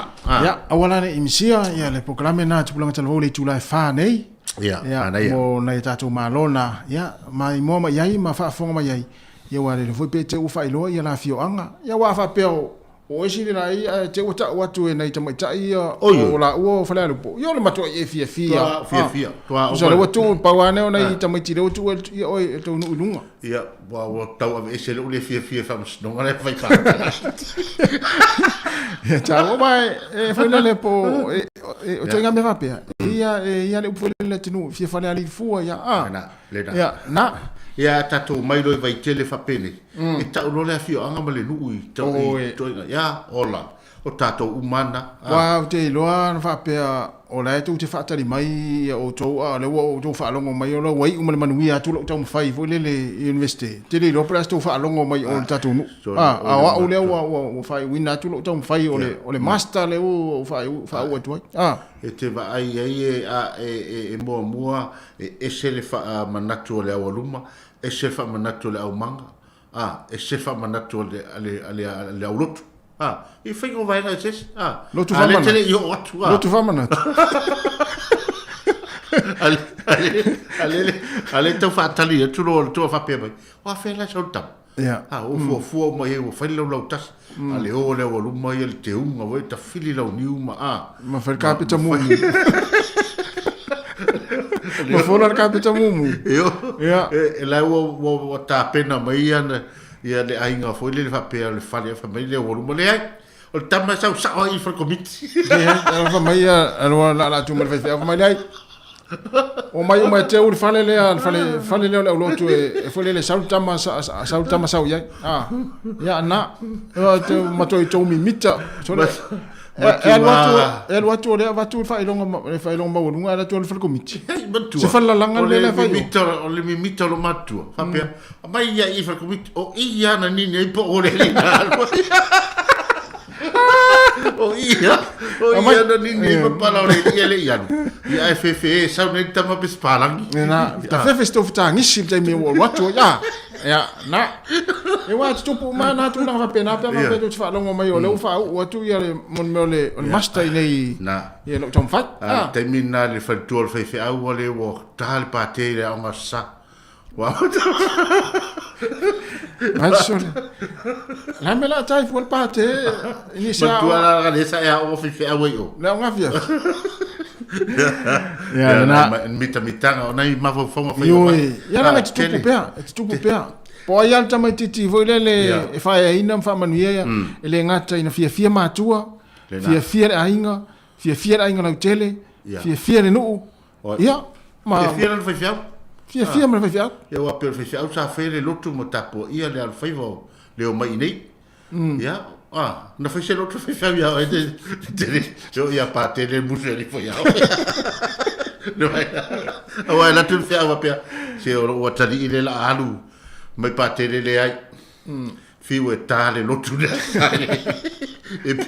E tale lotu ara e alu no fo o fa le au.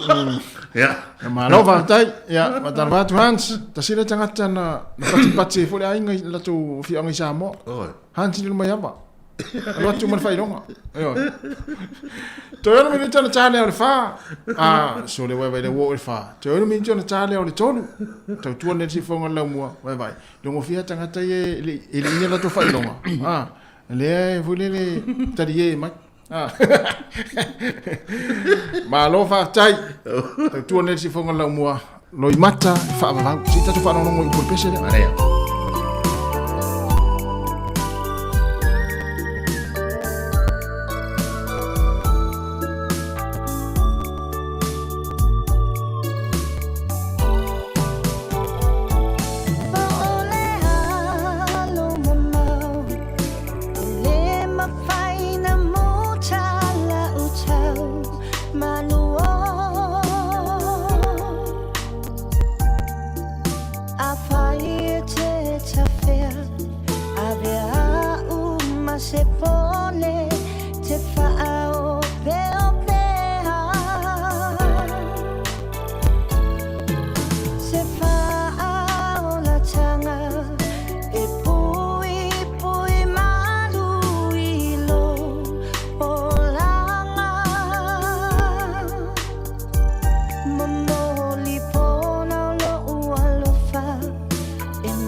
Cho i fo i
manongi I o utotonga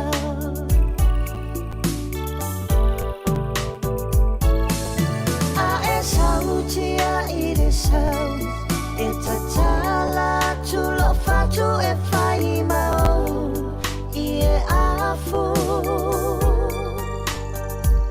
Me a upu ia le lo famoni E le manunu ai lo ufa a maoni O te tatalo I le langi Ia fusia le tama futanga I le fea lo fani O te oti I lo fata fata Be a uma o lo une o langa fa a tauwaa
Se fo maria le sunga e a mautu atasi a soa ma pese ua loi mata e fa vau ia ona pese pesenga su filo nei te mio le oli ia o tau fa mai e foi po le o mai anga luenga le totele le o tare tolu New Zealand nei ia ele manatu no mai anga luenga ia na mata fa pe atu fa malo atu nga le luere nei aso I so senga luenga sa to nga le luei ia malo al tau ata I fe o nga luenga ia to tasi me fa manatu ia o le anga I awala I lungo awala nei te I le pisi fo I pe ona I fo I fa lavele na tupo na file va veao I tatou I polirua ma ia a me se anga le nganga le tua ina ia inga ia o e na na fia le fa lave ia e fa manatu fo ia tau tua ngar sa ngale multa I meanga ia I fale ma piki nei fa na wa onga wa ia ni so ma tu e ma na valoa fa sa lo piki nei fa na wa onga ia fa manatu tu pele fo le ia tu lang fa pena Aua le popoli, aua foi tulia le taimi. A fa pe o manava ia le o tolu manava nisi, fai mali o to sa. Ia sau mauli la to fo lau mai. Inga luenga ngai ainga. Ia ina ia fo ia fa fitau ni telefoi vai nga lo fai poloko awala. Ia o nisi fo o poloko lo fai poloko leo. Ia o siaki na lava o kasi telfanau. Ia fa pe foi malo la sene.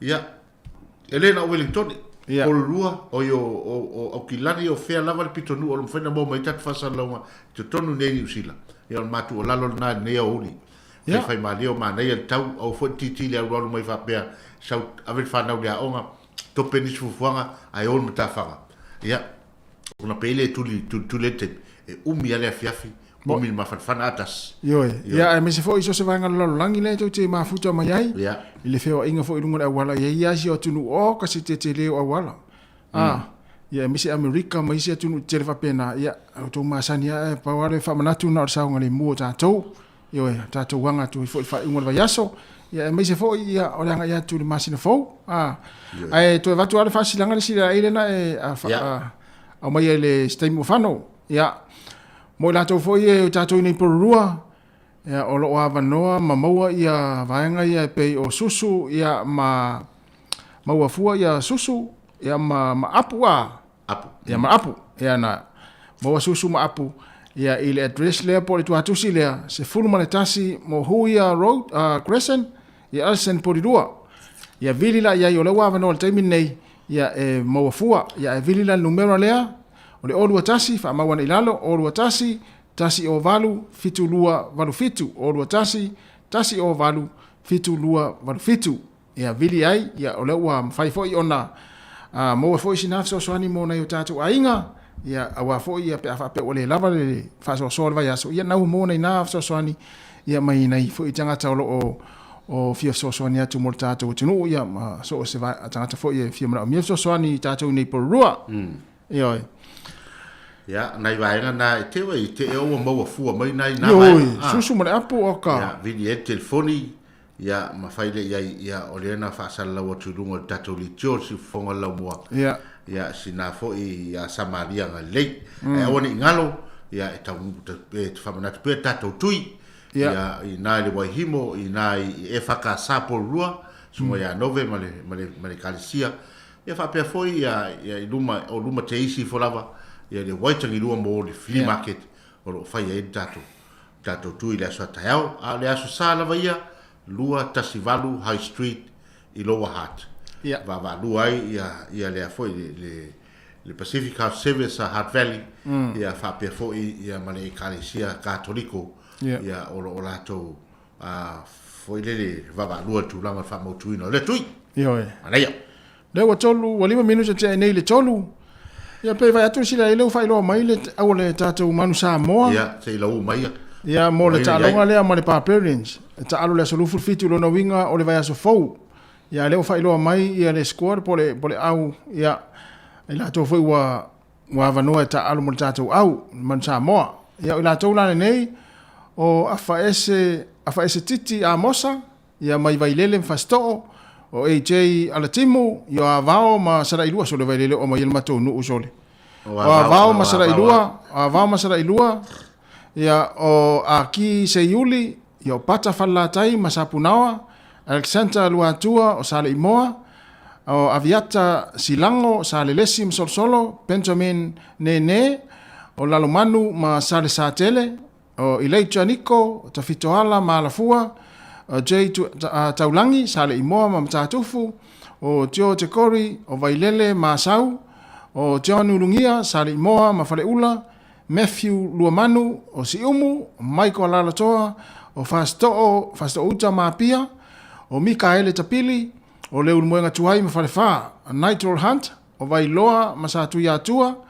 Vaitoloa o te fasawatu famole o Vaitoloa ma satu yatua o Petera Peleseuma o Manono Tai ma fale la tai o Paul Alo Emile o falefa ma Leul Moenga o ia fo ile le kapteni na le tatu au o Reese a Napu ia o Vainganga Sakaria Taulafo o Asauma Malie o Salo Tutaia no foali i malefanga se nio tole afoa fasto tai ma no foali sinoti o tamo sinoti manono ma pata falelatai o taiso silafai le ana ele o taiso le i tatou le ai o taiso tapolo le i tatou taiso fa solo le o taiso fa solo o taiso silafai le ana o la kapili taiso le taiso tatou tapolo ia o Sanapu o Tala Cray o Vailoa a Palauli manofo ali vidiamu afatia sala valu mavayala o tatou fayaonga o le malu tusipisi to amua masafa toa le fanga o Census Johnson o lalomanu ma falevao o leisi foi fayaonga lea o Jerry Fanolua solo msala imoa o le trainer ia o Kane Thompson o Pia ia o leisi foi trainer nga ia niwa for lau fautu talapusi mai vaiala ma fasto uta ia o ia na o le taitai maranga tatou au e mai tau atu Tamai tai la tine. Ya, tamai tai ia le tai malanga tātou au. Ale mai tau atu. O na iuso ia fa ia ngoina tātou au. Ya, o ila tau ia sa ta alon man Samoa. Malama le tama ia i tūlanga pe ona i talonga. Ya, mana ia. Ya, pe o tātou au le na, leo te vai atu. Ya, o leto te lerva na tuai. Mana tua tasi te ofesili nisi. Pe e se au piki mai whapele au lea lele o se tua Samoa. Ya, len wha malama len matalanoanga malisunga ya wafsuanga, talpusi. Ya, ona ua ae se tō whai ya i lātou nei whapea fōi ia whai a onga li Samoa. Ya, la i fō lātou wha mau popo se au ya i lātou umalane o lei oi au i Petania ma whalangi. Ya, la lai ma whai o na lātou oi fōi whaule au. Ina ia wha ta alo ele au a le pāperits. Ya ona ole alu ole ole tua le man Samoa no tūlanga o ta ofi whai onga ya ona ole le sefe tūlanga o le whama ya na wala na ya whawhetai e ese fo i le sa ili malo o tātou tangata ya whawhetai fo i tamai tai leo ni wa folau whaautu talapusi ya wape o ia lea lena na tau la mua fo i le tamwhainga sa ili mwha popora waria ina ia whaina au Mana ia tele la tato vai atu la ya le malu tuspisi. Ya le sa o tau sanga tu le lua tau sanga tau wai ta alo le mon Samoa ale la faya hoa. Ya o le Nigel Hunt le te vai tu ai pe ya Nigel Hunt fuli le sa ta alo fo i. Le tai to fitu. To fitu O ya ma tu fo i o Nigel Hunt sa ta alo i tai to fitu Samoa. A New Zealand New Zealand.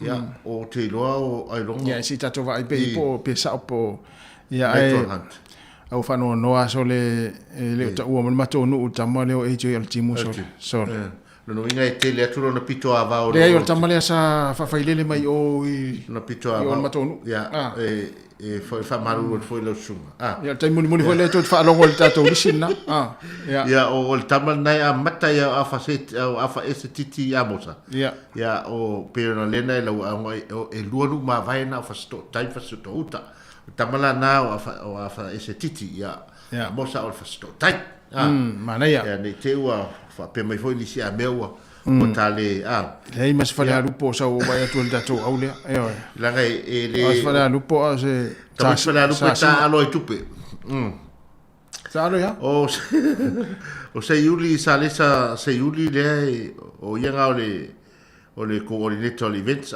la pisa mo ya le ya fa sala longa na ya afa pe fia tala no eches ya telefoni na o no va lima fitu i vaiva lima fitu le talonga na la suru fitu la sto na il verso fo ya le fai per tani ta longa na ya e to tal no il verso fo i tu langa ona il tatu au no le ya tu langa mai tu langa tama o le ye li tatu fatal no nga fatal no to i mare ma ana ia le la malo le la fa interview ile te quatel fa ya ai le yo mai ia la malo ia le na tatal no ai ya te mai ta ia mai Samoa ya la interview mo interview mo ia yo no tulanga le tui ya ono le fa malo sia tupulanga ya ina yo fa tui o pe tupulanga le o te va vai tu nei Wellington ya le Hutt Valley mai nei i nei Wellington e pe to e valu afe mon tuputangata e to e valu e Kapiti Coast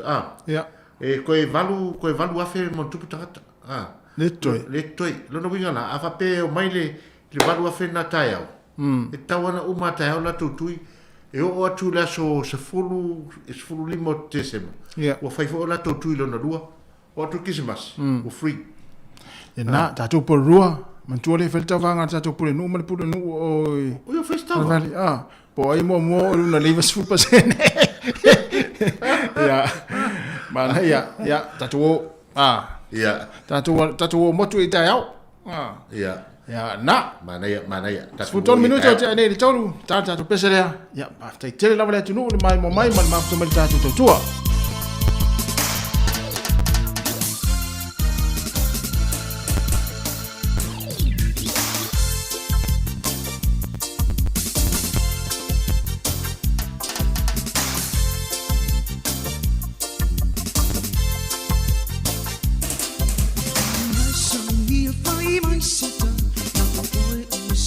Ilo uma, ai ai se ta si fa anu ina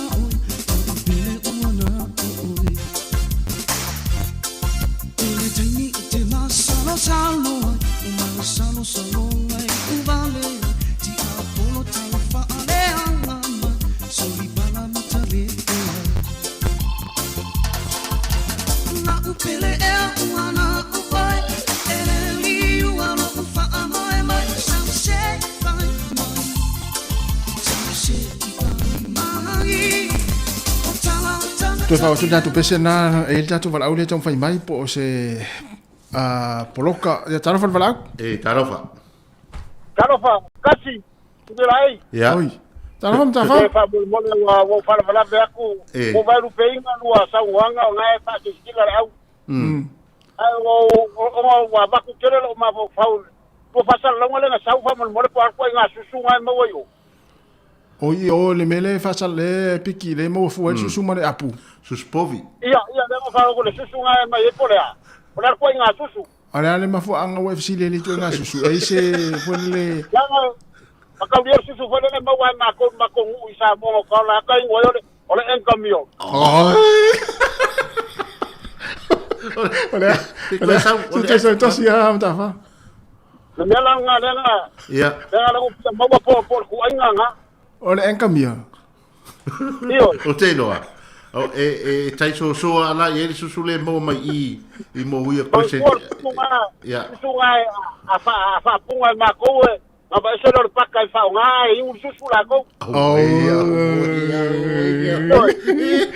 A fe mai ai. De fia mai ka ti fa mo le ma.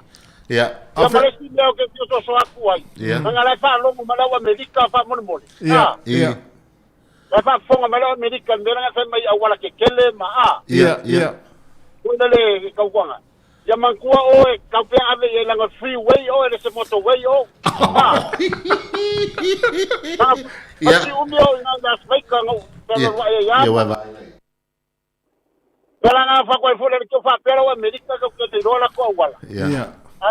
O ye kasi fa le a fishing freeway o solo le lunga le number 1. Ya. Ya.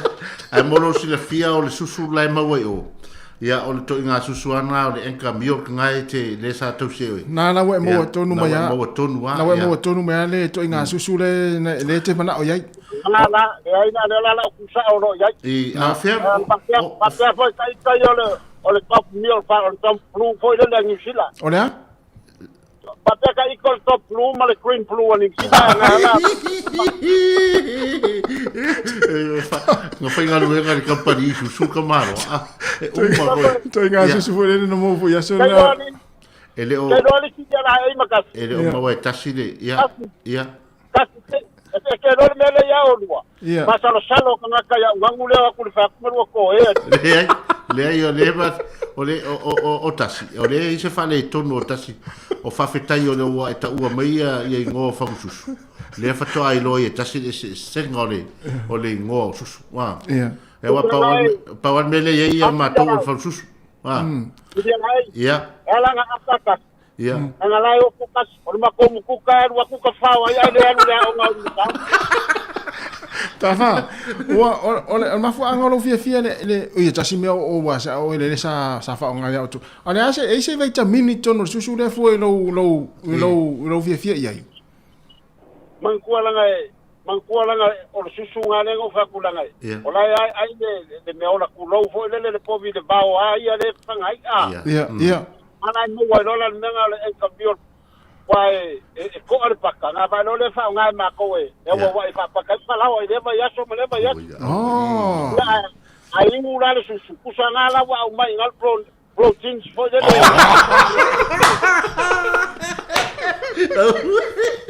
Mau le la o malala o so toe o te ataritas o vai e o matua mo o mo ta fale ya e pauna se vai venga le vai ya ma matati Fiu su apa na I tono fa lo.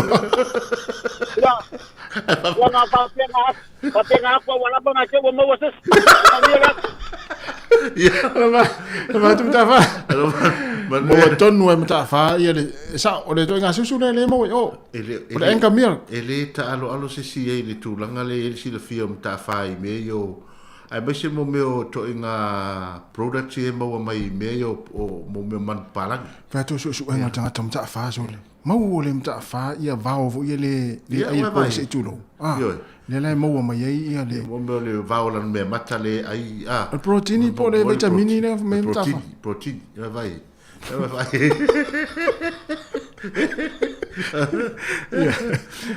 ele mas se meo se o le sa no mta fa ia o le la yo le te ata te ma fa le te mta fa ia sa le mta fa ia sa fo ia lo po la na ia fa si la fia le ia so fo io wa tanga mo le mo tau no mana pe fa ka pi malana la au lu le fa a te no ta lo fai po viesto in on il soli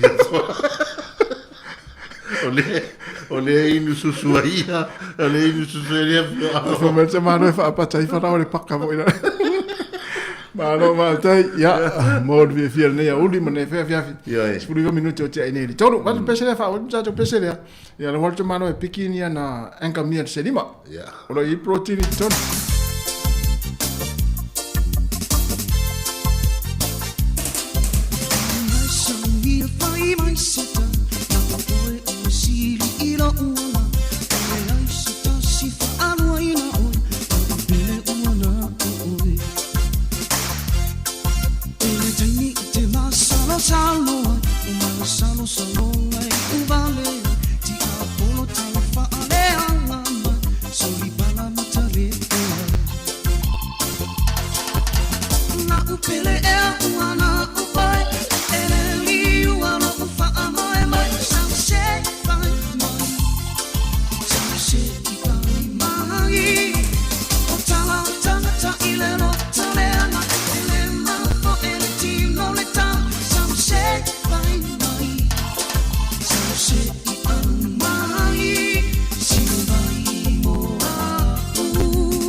le langoto ina uto luas fultol minuto na ta to luas fultol minuto te nei le tula tolu ne vai ngo fa fianga su filoi ya ale tau tu ale si fongo le mo O le ua whailo mai fo ia le mtanga luenga o leo ma lapata ia mai fo ia le atunu e mese nei mātua ia le fo intatu tala noe neiva yaso.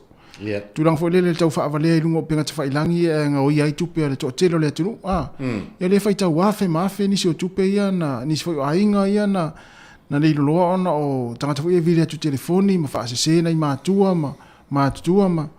Ia le lawa mai le lapata inga leo. Aua whape te le malama e te le ilo ina le numera aua te talia le telefoni. Wa tele poto tele tangata o ise tu lo e whaia lato tala i tangata fo le pe atala no i telefoni mai se lava nei mātua fo le o lo i tono ainga no fale le aso ma le aso. Ia awa le wa mai nei le pasene o le au tau whaavalea ma tangata fo i o vatu ma le fast food pasene. O tulang whapea leo lo a whaina ia tangata New Zealand. O le tātou wā li tio ma paanga tātou li tio si whonga lau mua tasi.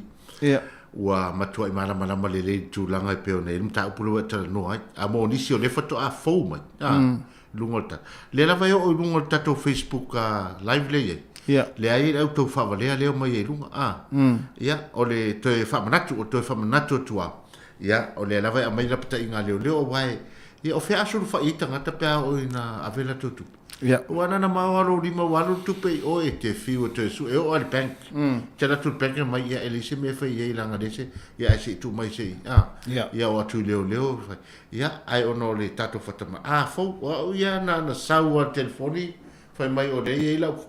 Le claiminga le tupe le fia. Tu maro lima delete. Au al tala. Ia o le tulanga na le alo e foi pe na cha o le tatu tua. E to tele la au tau fa vale se tu lo wa ia ta foi o faila mai o la tu. E misa me o tau tupe Ia o le ala o le taimi a mau te vai atu ai tanga fa pena. Ia mau te polokaina no winga wa le to yai. Me foi na fa manato tu pe le tatu tinu. Ia mau te polokaina tanga fa foi e mau te loe le vesi ai fua ma ia le au whaalongolongo ma le au mai mo mai. Ia e meise lau tau whaavale lungo penga te whailangi. Ia o taimi a mau te vai atu ai lungo le tātou Facebook ma lungo le YouTube. Taimi fwoi nā mau te awe se ai mato polokaina lau suafa mole. Nā ona whaamanato atu pe nei taimi. Whai ere i subscribe pinga e oe le tātou YouTube. Ia vai le YouTube e alu e lunga nā u whai atu whaingo fie atu a ona e matamata le YouTube. Ia i le tūlanga e peona e subscribe le YouTube. Ona e maua i leo le tele o tātou wata nā wa tuu atu i lunga. Ia nā whau o i whai ngā lotu ana i a tātou whai se au. Ia nā whau a mata o na tuu atu i lunga le tātou YouTube. Ia e te toi mai moa iai. Ia pe a mai a ia leva yaso ma leva yaso.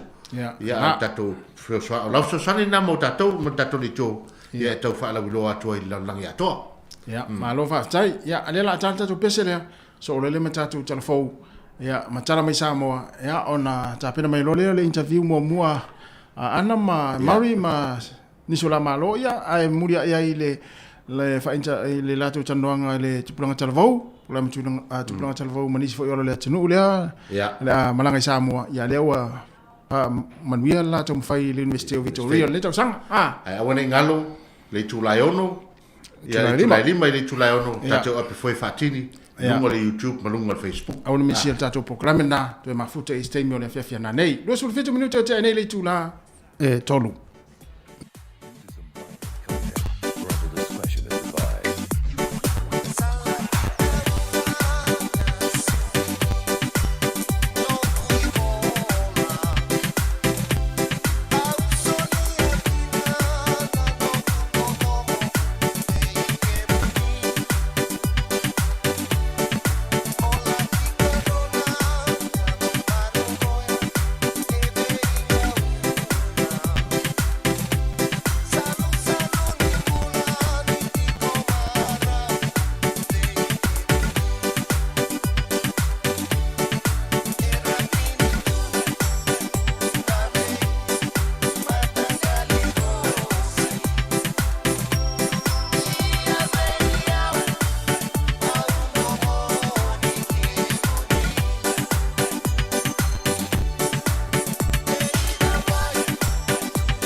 talo flava le whaapoponga o telefon ma le se ufonga le lau mua mo le nei vaenga o le awa uli.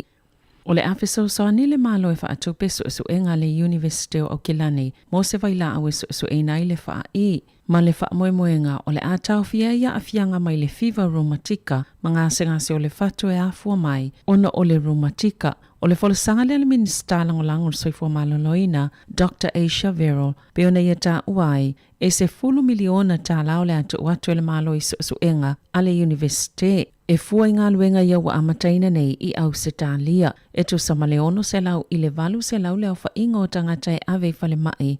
I tau sangata i tasia fiele ngā senga se o le fatu ona o le fever rheumatica. Ma le se lau 5 e o atu lava i le lua se lau le au wha inga e maali li wai. E mo mie tangata e maua i le wha amai.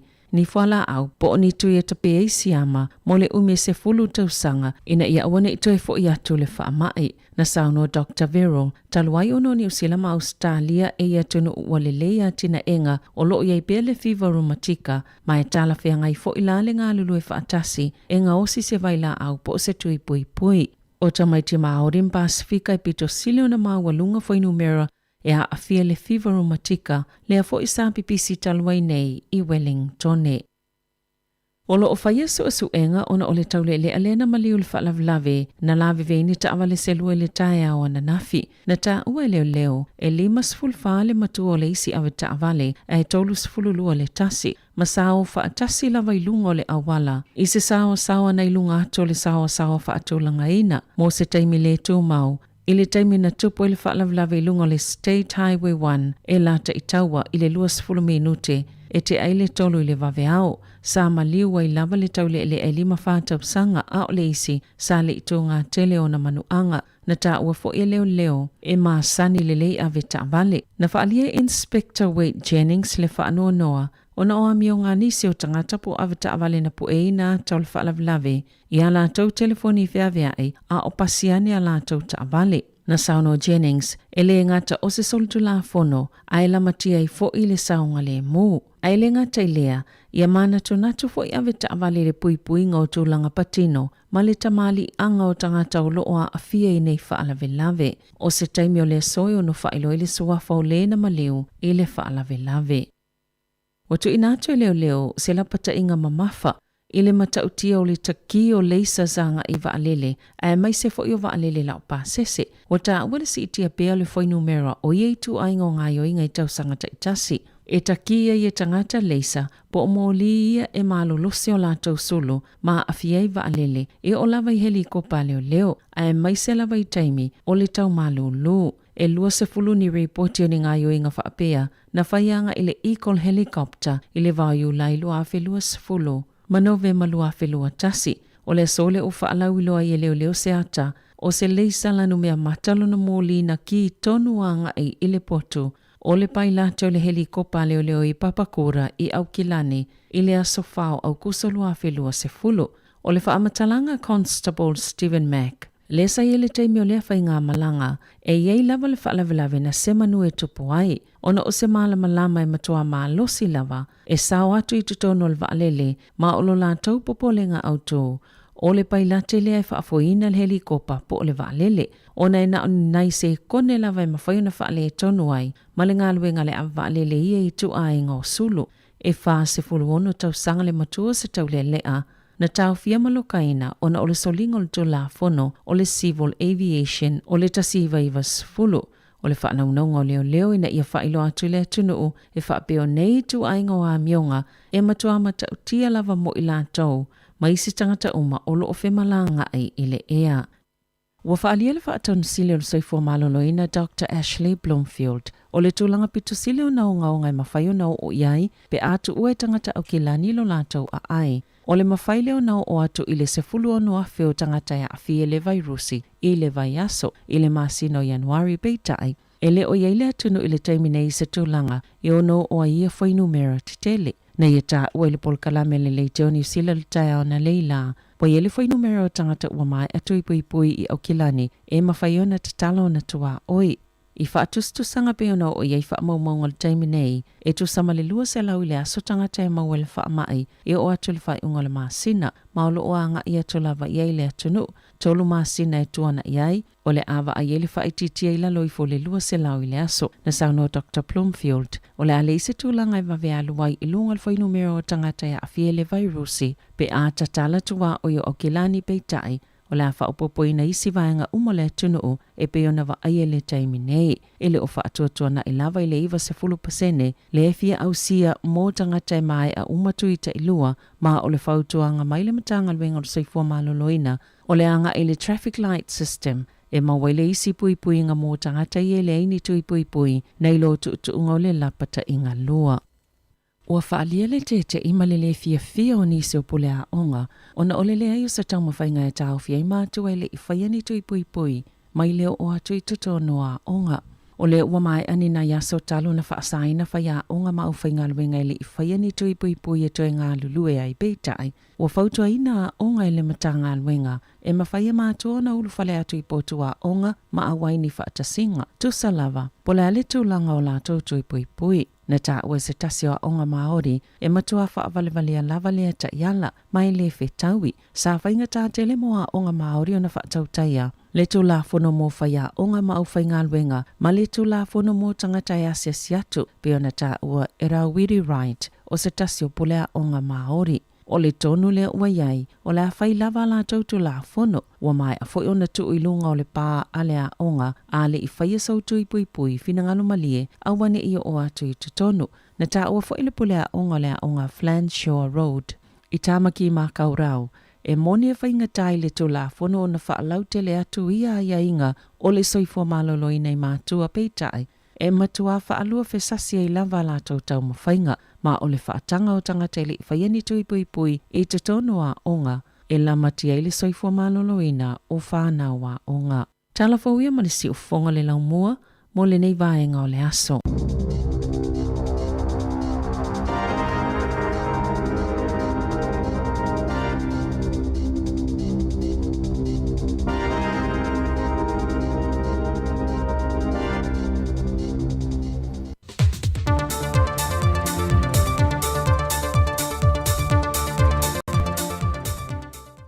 Alofa lava o telefoni mai sa mo le whaai ungol ne vai aso. O toi wha au popo so mo le teu ngol polo inga mo wha lawe te tupu wha fua sei, o le wha mai o COVID-19 furupiva, mai o le a mata wha maluina le wha o wino le biliota mo le wha alinga wha sa le longa o wha lawe tupu wha fua sei, wha bea fo i mal polo inga wha lawe tupu wha fua sei mo le COVID-19 furupiva, e le asonga fua le vai aso fou aso lus fulmale lua Novema. Se i au lia le aso fulmale iwo te sema lua afe lus fulmale tasi, ona toi sila fui le ieo le kapeneta, mo se isi ona swinga. Peitai o lo whaatu mawina pea ia ingo polo ingo whalawe lawe te tupu whaafu sei, na muai tui na mai. Peitai o le fontanga le kapeneta le vai aso te nei, na tala noa i nai le pepo whaamtalanga na whaatulanga mai ei whai ngā malanga i o lo totoe. Na whaatulanga mai ei whai ngā malanga e walu i o lo totoe o le neitau sanga. O le aso lusa formalitasi leo Novema o le whai ngā malanga tongi pau o le e New Zealand. Mo le awina mai o tangata ngā lurue whaawai teimi u mai a lātou konkarate New Zealand. O le aso tōtse fulu Novema lu awhi lusa formalitasi. O le malanga atongi pau o le Qantas o le awina tu leo tangata ngā lurue whaawai teimi Australia. O le masino te sema mo whaatu langa ilo nā so tolu. O le isi malanga tongi pau o le Qantas le awina tu isi foi tangata ngā lurue whaawai teimi Australia lava. So oi ma le aso wha. O le malanga le New Zealand mo le awina mai o tātu tangata mai New Zealand. O le aso fito te sema. O le malanga a le Qantas mo le toi whaafoi mai o tātou tangata nuu o loi Australia.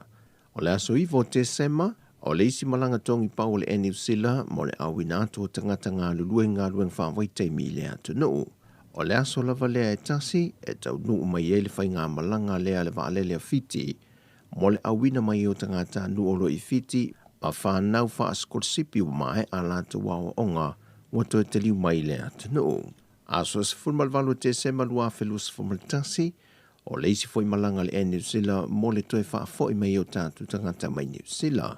Ma le malanga whaiu ua whaatulanga ina le kāpeneta. O le aso lua se furumaltolu o te sema. Malanga tongi pau o le Qantas mo le au inato tangata ngā lulue i ngā rue ngā whaafitemi Australia. Bei ona sila fia o le aso leo whaatulanga kāpeneta mo Samoa atoa e toe una ia ai le whaia leo tui pui pui le atano. O le a whao ngā ina tangata whi ngā ruenga le malo so swangi i matanga ruenga le soifua malo loina. I le whaia leo tui pui pui lo na lua mo le atunu lau tele, ai e wha wau pēr ngā ruenga businessi maasane le malo i le nei aso. Watu i nātu le pepo whautuanga mai le komiti o whawlame tupu whawfua se i le New York, e le kāpeneta, e nei e tāpena mai se pepa e wili ili mai i fuafuanga o le a mata leo ntutongi, o le whaanofo e sea o tangata e malanga mai tausanga whaulua a whelua se fulma le lua. O le nei lawa talo sanga i nei e whaapea o na whaamanino mai ai malitongi ina o le awhinga ruenga le malo o lo tai mua i lumo pui pui ngā le atunu mai i le whaamai o le COVID-19. O le nei wha i unga na whaielun tu langa whaana tinati e le kāpeneta e tu sai ma le vaenga tōsa fulma le valu pui pui tasi o le whaawhae o le malo tuto tasi o Samoa. E le fontanga le fionga le minsta o tupe maua le antinuu, le fionga tuala Iosefo Bonifacio ma whaafengainga le aso ane nafi. E le au tasi mai fina ngalo wha lio whaafengainga le antinuu. E le fuafuanga e pe o na wha lia le matanga luenga e mese fo i le whainga malo. E na ia ave e sele tu la fono o le tutongi e o la fonga a whaife au tausi nuu le antinuu. E le fola sanga le fionga le minsta o lo manino e le anganga o le whainga malo.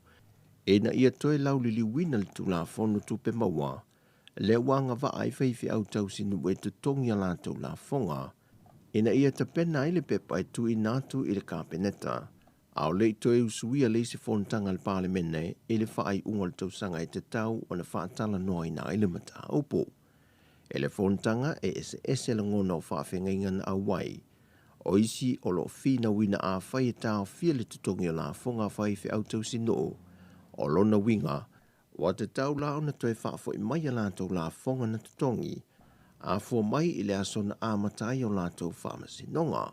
Peitai o isi whaafengainga, na whaalia o lātou whinangalo o ia o onga le tuspai e te tau lava, o na tutongi la fonga whaife au le malo, e pei foi o na whaia Yesu se whaata i ta inga, a o iai i le larangi.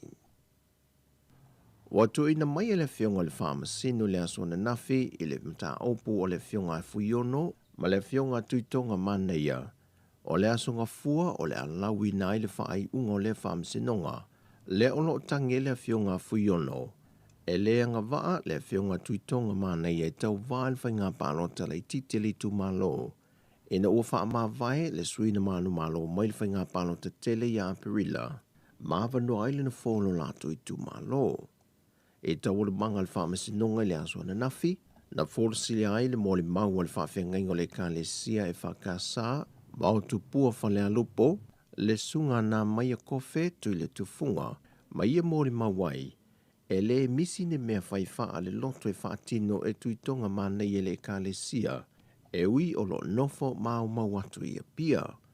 O lona tali tonunga fo ile nā, o mōntanga wha le loto uma, e ui ina o loo wha o ngāle mata whale o lona tua a e au peni a mina le avai, le sa avea mawhai pule le baia inga taruai a le tu malo. O le mafua anga fui lea, na ia saini ai le pepa e wha atumu e anga wa ai tuitunga mana ia e te tau o na tau wa ai le whai ngā palo talai titi a le tu malo. Na moli mau foi tuitunga mana ia i lana fōra sanga, o loo ia wha atino ina oma ana au nanga wha ale matai, a wā loa ia le lesi tala ina olo na swafa matai. O lo tu maulu tali tanunga o tuitonga mānaia, e ala o na le aisa na mata whale tuto tasi, o na olo ave la na tau tua ilo na tua a olo soifua, mai le ala ngā te tau waipe mātango fie, le whai ese o sana mata whale. O le aso, e toi wha a wau le wha masinonga, e whola sanga fionga ilo ia. E tasil tau sanga le watu i nātu le vaenga le LTA, bol matanga ruenga o whela o inga i lunga ala te tele, E tā pena ai mo le whaase ese, o le vaenga o restala malai sene o tāwale awhi, ma toe whaafo i antu I lona no whanga I waite le sasa wai mo mua. E reporti whal tausanga lena wha mai e a yunil tausanga le nei alamtanga ruenga, o lo whaali ai le silia le valu se la wafe tāla le tupe whaalu alamtanga ruenga, le teimina whaase e se mai e le sene ma le restalino ta vale a fil tausanga uma vai, e tu whaatasi ma le vahenga o leo leo. I le vahenga tupe, e lua se la wafe tāla o tupe whaalu, tutongi o ilantou ia sa whaafenga luenga le vahenga restalo ta vale, e na oa fili nisi o le awha ama vai. O ta avale pasi lea tausanga e se lau fast food wafe, mo ta avale o loo wha au ngā. E lua se lau 5 milionu afe wha se lau fast food wono, wila afi na restala. Mai si lia ili 12 food wafe ta lau lai sene, ma pepa pasi ta avale po stickers. O masini wha apito e wha au ngā li restalino ta avale, e fast food fitu afe ono se lau ono se male fitu ta la na wha arwi nai, male silia ele ono se food wafe ta la, o masini o lo wha au ngai tu tono le ofisa. Ao tādi aila le toi wha foi o le vaiango le restalo ta vale alo ia e ova i le lua se la wafe ta la le tupe, e wha aluina mo isi au o nanga. Wha lia le fiongo le tamaitai pāle mia, fia mena au mi mata afa, e paule fuafuanga le malo mo whanga li I le teimile nei, o le toe wha se leo le o nanga tau restala ino o tāwale awhi. Pei fwoi le sila fia o lo sila le whainga malo, le ono toe wha o ngai non malai wa lele whanga li, mo fe malanga inga ma Amerika Samoa. O tala ia mai Samoa mo le whai unga nei wa yaso, manu te lina fuafuanga la whianga iei mal tātu o tuno, whasoi fwoia.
Ia, tue whaatala whātu re tātou tunu ura nei vahenga o le a Woli, tau tū mauri siu whonga o le Laumoi Wellingtone, Samoa Capital Radio tasi ono tesi maratasi wha mō i le nei a Woli o le aso Fororele, nei a so sifuru mariva o le lima sina i o Novema i le nei tau sanga nua o lua tasi.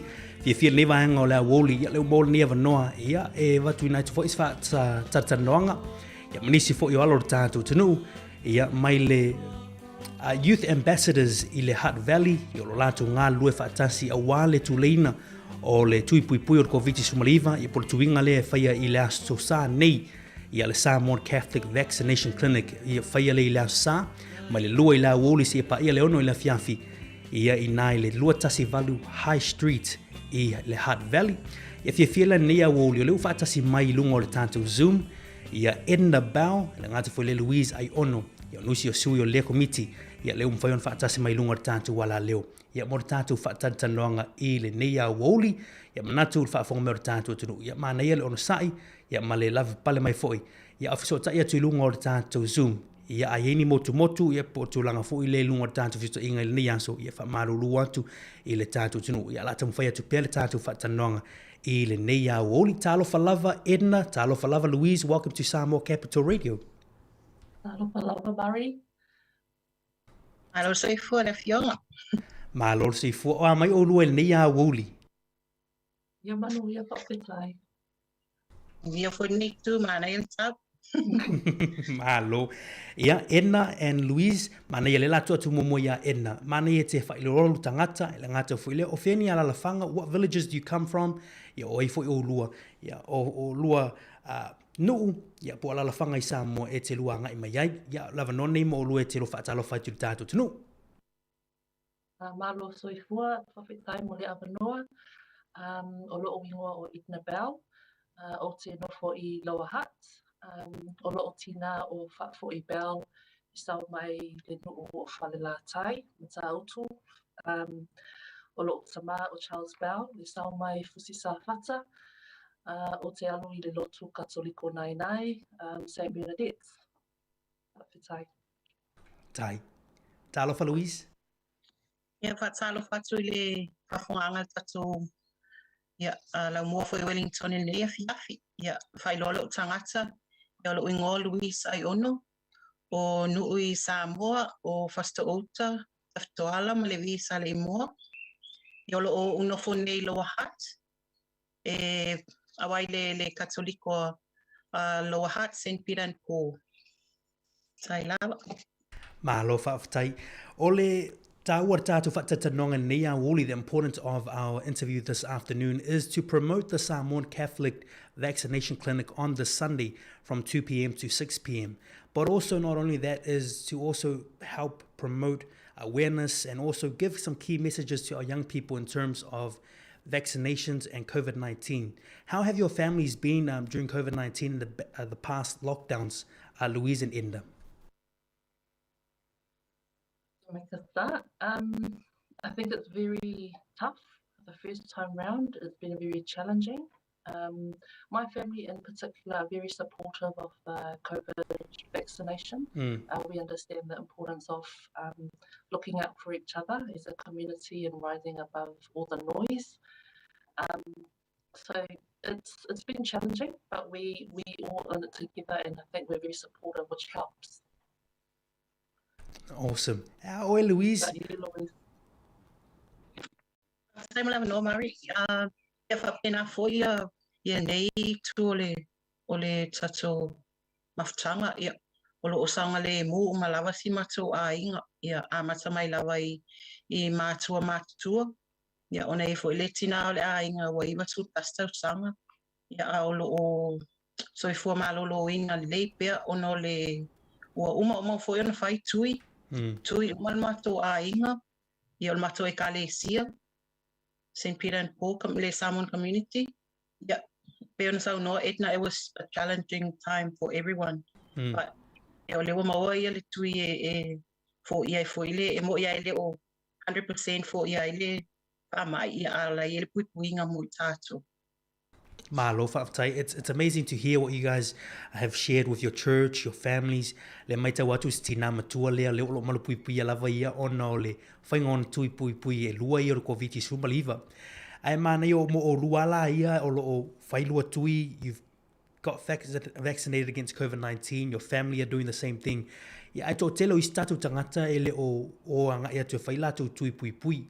Me se ala tātou tupulanga talvo. Pēlea ko komiti lea your youth ambassadors are trying to raise awareness for our young people in terms of vaccinations and just giving information to our young people to be better informed in terms of COVID-19. What are some of the things you guys are seeing? O ani me o loa wa ai foi o lua me se komiti nei I tūlanga talavo. What are you seeing of the young people? O ani mafu anga o lua silafia, o silafia for ko komiti. Le tau komiti. Wa fuai foi leona le mawhaina ngai talavo e whaila tui. What are some of the reasons why our young people that you know are hesitant to get vaccinated, please? Thank you for that. I think it's very multifaceted. There's a lot of different reasons. I think the key ones I can think of is the information. So the information that they are seeing on social media. And so that's really accessible to our young people. They have a lot of different social media apps that they use. Also around your friends. So we have people, even one person in our group, her friends are all in that group of not vaccinated, and so it's very challenging. And it's within that young group. Others is around, there's a script in the Bible as well that is people view very differently from different churches. Yeah. And the other thing that's probably really key is around their perception on individual rights and freedom. So I think,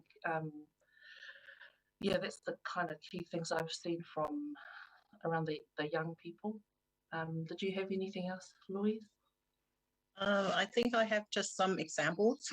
Lo ta wa umai le so ya na ia tu lang fa pena le na ma wo fuen matu committee e pe tu lang ai lunga social medias o information la upload e tangata online me fa pena oni si fo ya itu o tato nunga la tangata na to itu fa ale Erixiano e mfai tato ona o ia tu le si so tangata but ai la vale mindset na male tato nunga fo tangata fa le la to e kale sia e fa wa ya la to tato nunga na le mpaiona au ise ai but o se fa tsa inga ele o lo uso I Australia na matua ile fia fai la watu o fana wa wana no fo manga luenga ona o ele manana o factory but ole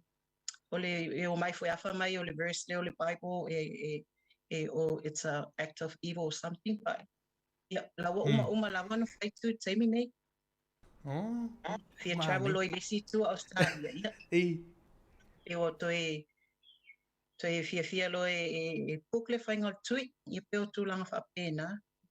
Malo whaatai. O lela ua lua tau noa ma lua whailoa fo inisi o ni vanga lo popole I telo tupulanga talavu me se o tātu ainga I tūlanga o wha ama aima le tūlanga o tui pui pui le COVID. O le ala sila le toko miti. Now that you understand these reasons that some of the young people are very hesitant to get vaccinated for, and also you understand some of these issues that our youth are going through, what are you trying to do as a group, as an organization, o lo tō ngā lue whaatasi ma le Pacific Health Services in Hutt Valley, le o whaatonu ina wha moe lea a le Catholic Vaccination Clinic, o le ala se fuafuanga e tamo whai e fo ia nisho whaafitauri ni. What are you guys doing to try and mitigate these issues that our young people are facing? I'll have a go. So one of the key messages when we first started this group was from Father Mariko actually is around being gentle around the whole thing because It's not as easy or black and white as we think. I can easily say get vaccinated, but there's a lot of deep issues or concerns. So be gentle, listen. Where the whole point we have a really young group with us, so me and Louise are probably the eldest. and trying to push them along really, because they are the voices. They are young, smart people, and they hearing from their young voices, I think, is really key. We're listening to their advice on what we can do. So, for instance, what social media platforms is good. Like for me, I go off what they think is would be good reach for the youth. We doing, everyone's having their own talks with their families. We're using social media, doing some radio sessions. Yes. Is there anything else, Louise? Ia, olo iai fo ia tatou pina lo whapi solo I loa heart, ia olo iai uma ia details o le whamoe moe mo le asa. Ia, ma contact details. Ia, o le whai lawa ngal wenga o tau longo. Moni. Whamanatu. Ele o se pape o se fosi foi lele ia o le tau longo whamanatu le tu le lei. O le whaia leo lo tui pui mo le COVID-19 mane ia. Mahalo whaatai. Enna, we were talking earlier today, and you were talking about a cultural perspective towards getting vaccinated, or in terms of COVID-19. Are you able to elaborate more on that one, Molly? Yeah. So the Pacific culture as I see it, and also the Maori culture as I see it, we all come from a community, and everything we've done is around serving others, and everything we do is as a community. And so while I think about my freedom and my individual rights, I also think about those people who can't have that freedom, the people that can't get vaccinated, like our children, our sick children. How can they have freedom if we can't protect them? So I try to think about it from an angle that this is our service to the community. This is our service for each other, to care for each other. So that's how I see it, just from our culture. I think it's a big thing around family. Yeah. Mahalo whaatai o le mana i o le vaenga le Samoa whaafong mai fo I le tātou tunu. O lo tala noa le tō whine nei e na I le tūlanga leo le tātou tū ma tātou wanganu wha Samoa. Me so tātou Pasifika. O le tūlanga o tātou tangata e tau tua I o tātou ainga, o tātou e kālesi o tātou tunu. A tū fwela I sisi tū, ia e lo whaapeo o vai le tūlanga fo leo tātou ia atatau po o salotonga o lo ia I tātou. Ai peo lewa vai le tūlanga fo ilea. E ei tangata e le mawhaiu na whaia le tui pui pui. Pela o whanau le te mine lo mawhaiu na whaia la tui. O mafuanga fo ilea lo o ia tūlanga fo ia mo whaia aonga. There are people in our community who can't get vaccinated. There are health reasons. Tūlanga wha pena. Lowinga, a le tātou le ngā lue whantas. Ia a whia toi fo mai la tau. E peo le tūlanga tele leo lo tatano le nia wuli. Ma le mafuanga le leo wha tūlanga I le wha moe lea le Samoan Catholic Vaccination Clinic. Ila sa nei. Ia I le tūlai lua I le awoli. Si pa I le tūlai ono I le Hutt Valley Vaccination Centre. Tuatasi Valu High Street. Edna and Louise will give you the opportunity. Are there any other key messages you want to share with our community, with our people listening right now? And give us the details for this weekend's events, and then we'll talk more about your group soon. Louise, do you want to talk about the clinic? Yeah, whaatai mo le awa noa. Ia, peo le whamoe moe lea mo le sāne, ia, o le tūlai lua I le tūlai ono, e whaataunuina I whamoe moe le Catholic Vaccination Clinic. Ia, e tatala lewa noa mo sootesi lava, walk-ins, o mo nisi e mana o e book. Ia na I tatou details I lunga o le flyer nei e share to lunga le website on Facebook website, ma le Instagram.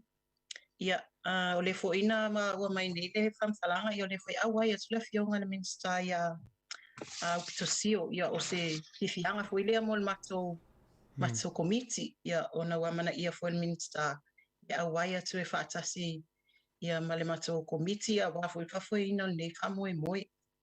O le ia e iai ia na lofa e maua mo o lo tangata pa e fio atu e whailo tui le sa, ele o se mea lofa tele, ia e mole ele mea lofa mana, ia lava mole sui awai atu e whailo lo tui pui pui.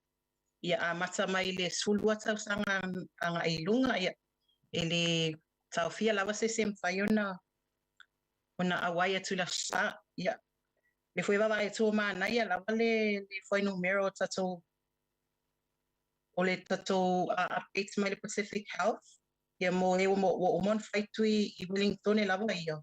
O kasmana ia wa iwa sul pasene le iwa sul fitu pasene ia Wellington mo le first dose.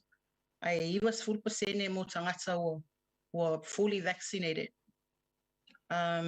It is a really good number. So tonu famo mo ile aso yo la so tele lava le awa ia tui lango foi famo mo ia ile ngata foi le aso sa ia olo tala lava le ava noa ia ile I o tu Christmasi olo ava noa nei fai lo tui pa e fia awa ia tui asiasi o ainga tono New Zealand ia tau lava tato fe malanga ai ia awa tato malu pui ia oma ole I think ole wala nai fai un tato mo le saultonga mo tato uma wale sauni mo Christmas. Malo whaafatai, that's awesome. O le tūlanga lea muli, you know, your group, your ambassadors, how can our young people connect with you guys? If they have any questions, o ani si vaenga fo ile mwhaiona fisotai atu I talavu mo utou, edna wha muli? Yeah, so our group, we have about 9 of us all up. So you can reach out to any of them. They're all from different regions of Hutt Valley. We have a Facebook page. You can reach out that way, and that's called Samoa Ngalulue Whaatasi. And we have an Instagram, Hutt Valley_GetJab. So follow us, get in touch with, if you message us that way, you can get in touch with someone, and they will let us know who you want to talk to. Yeah, just reach out that way. We can help. I think the key message for me is it's a safe pair of hands you are in. Like, we're for you, we're not against you. We have Pacific Health Service who want us to be a healthy community, and they're for us. They're qualified, and if you ever need advice, you know, if you're hesitant, you know, reach out to the Pacific Health Service, because they are very qualified. They know what they're talking about, and they're here for you. So that's a message from us. Malo whaafatai, thank you very, very much. Because of our time, that's amazing that you've given us your details. You've heard it, young people. Tupulanga sa Lavou, a mesi tanto tunu. On their Facebook page, Samoa Ngalulue Whaatasi. You can follow them on social media. Or if we need you, I'll get their details later on, and we can post it on Samoa Capital Radio as well. And there is also a poster that will be coming out tonight to promote the events on Sunday. Good luck, Edna and Louise. Thank you very much for your time. And also keep up the great work. We're thanking you guys for what you guys are doing.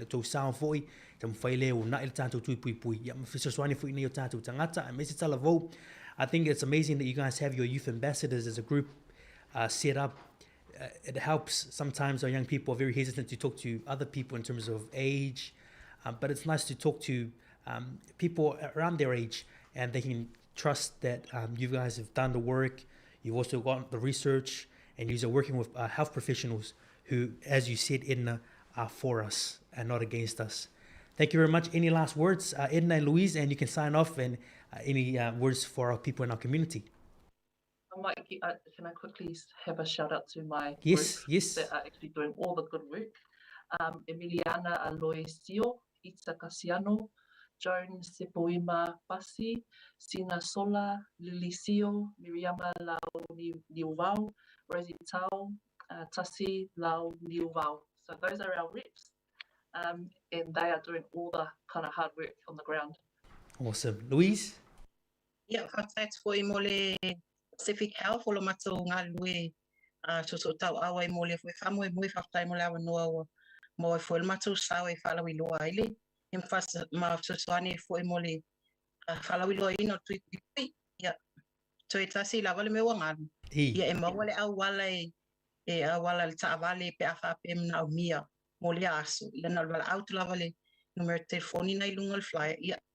Le uma exactly Mary, yeah, on a toilet veni, yeah, my tato, mo tato famo mo la sa. Malo whaafatai, ia, whaafatai lava Louise, whaafatai fu Edna mo lewa noe leia uli tātou tatanoai. Manuia le wha mo la sa. We might see you guys there on Sunday as well to help promote it. Yeah, manuia ne yaso whaasoi fo ia. Le atunu ia enda na bao fa pina fo to fini a Louise ai ono sui i le Pacific Youth Ambassadors i Nile Hutt Valley ngā lufa tasi ma le Pacific Health Services i le Hutt Valley fa mo mo Samoan Catholic Vaccination Clinic fa i le sa nei lua sultasi o November i le tuatusi lua tasi valu High Street ia o lo langolango ina malosi e le Kalesia Katoliko i le Laumui Wellington nei. Numero le telefoni monisa mtalanga o fa 5 o tolu iwa fa, ia polo o lua fitu ono iwa ono. Ia nisi na wha mtalanga ia mo le tātou wha moe nei leo sa nei. Ia e manuia le alo whaiva antu le tuinga lea so sa. Ia ele ngātu whale leo sa tae au o whaile tātou vaccination clinic i nei Porirua i Waitangi mai le iwa tau si pa ia li tu la e 5 i lea woli. Polo kalama tuplang talavou ono le tātou teimi ia le langa ia tuel ni vaengo lea woli.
Ia, tu whaatala whatu tātou tunu nei vai ngona woli se fulu mara tolu minuti le ute nei li tu lai wha ia wha malulua tu tātou polo kalame o tupulanta le vauli nei aso reile ia ono le sei tātou whaatanoanga wha vitoa ia ma le Pacific Health Service i le Hutt Valley le ngāta fo ilea le committee la uta le vau o lo ngā lu whaatasi wan wha mo le Kalesia Katoliko ia ma le vaccination clinic ia langolawina e Father Maleko ia le ngāta fo ilea tātou e Kalesia Katoliko i Wellington nei ia le tuingo le tui pui o COVID.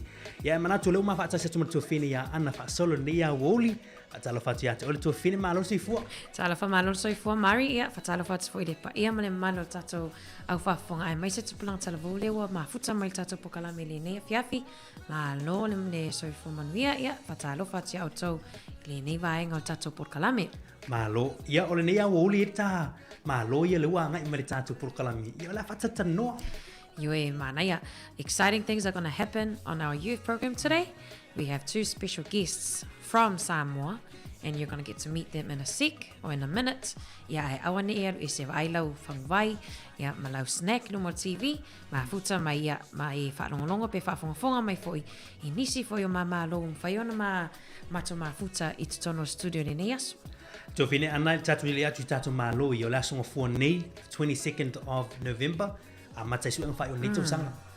Awan ni ngalo e wailau suenga ia ni ngata foi lea ia mwhai whiona ma watu foi ni tips ia po ni advices foi mai nisi foi ua whapion wha mani aina ia tau mawhainga ia e tāpena i foi lau ia lau tangata a wasuenga mon vai aso fau ia don't go away, tune in awan ni ia ese ia exciting things are happening like I said. Malo whaftai, ia tō taliu mai, le la tāpena mai tātou malo. I nei ang uli war tātou whatatanoanga, tātou morisi whonga le lau mua i Wellington nei, e ma tātou poloklame mo tupulanga talavou.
Ia toi whatalo whātu li nei vaenga o tatou pokalame. Ia peon whailo atu. Ia ei tatou mā loie i tatou ofisa whasalau. Ia leo mwhaiona mātou mā futa. Ia mā naitama i tai e to o lua. Ia o Marianne Penn. Ia ma Eleanor Penn. Ia ai mana ia e watu pe lewa noa ia Marianne ma Eleanor. Ia e whaailoa i la ua tangata. E whaailoa i la ua. Ia ma whailo i fo ini la ua na la ua ma tua ia potua a lea te leo afio anga e afio mai Samoa. Marianne and Eleanor, could you please both introduce yourselves? Thank you, Anna, for this opportunity, and Murray for this as well. So talofa lava, everyone. My name is Marianne Penn, and I am here with my twin sisters, and we're from Samoa. We live in Vaimoso and Alafua. Our parents' names are Florestina Penn, Unasa Florestina Penn, and Mangele Philip Penn. Thank you, Anna and Murray. So my name is Eleanor Penn, and I'm the youngest twin sister. And yes. So we're both 21 years of age, and we're the youngest out of 7 siblings. So, yeah. Alofa, Marianne and Eleanor, welcome to Samoa Capital Radio. Thank you very much for being with us this afternoon. Can you talk to us about your educational background? O le loa iu lua o ngai le University of Victoria. O uma lua tautau sanga lea na lua o ngai fui matau fui nei Wellington. Ia ole ali tūlanga fui le sa lua o ngai whenia o ngai lua o ngai Samoa. Ia ngata fui le ani mata upuna veina i Samoa. What are some of the subjects or courses you took back in Samoa before you came to Wellington? And explain your journey from Samoa to Wellington and what you've been taking. So what's your degree in? And yeah, talk to us about that from Lumuni. So we both went to St. Mary's Savalalo in primary school, and there was one year we came to Auckland to attend Chapel Downs, and from there improve my English. And also from there we lost our Samoa culture, and that's why we're like broken Samoan. So please bear with us with English this entire conversation. So we went to St. Mary's Primary, and then we went to St. Mary's College, and we both took science. And we also joined in sports as well. We did 400 meters. We did like athletics. So and we also did designing and for banners. We were very artistry. Yeah, so in college we were like artistic in that area, and that was like our hobby. There was no course in that in college. There was no subject like that in college. That was like a side hobby from home. So from there, designing was part of our life, and that's why we were inspired in this degree that we're taking, building science, because building science is more like architecture, and architecture comes from like designing. So that's an area where we can put our hobby and our talents to use. And also we went to Foundation NUS, National University of Samoa. And that was only 1 year where we competed for a scholarship to come to New Zealand. And we were lucky enough, we were blessed to get New Zealand scholarship for both of us. And we studied here for like 3 years. That's right. Yeah. And the subject that we took in college was maths, chemistry, physics, biology, and including computing science.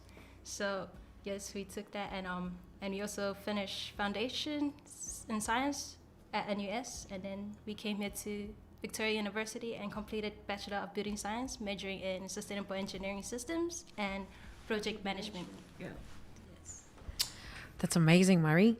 Mana ia te lin whamatalaina o ia o leolanga o oina fu i o tamaita ia pena amata mai Savalalo, Santa Maria, ia o atfo i Santa Maria i Vaimoso, ia whaasoro i whalawa i University a wafo i Samoa.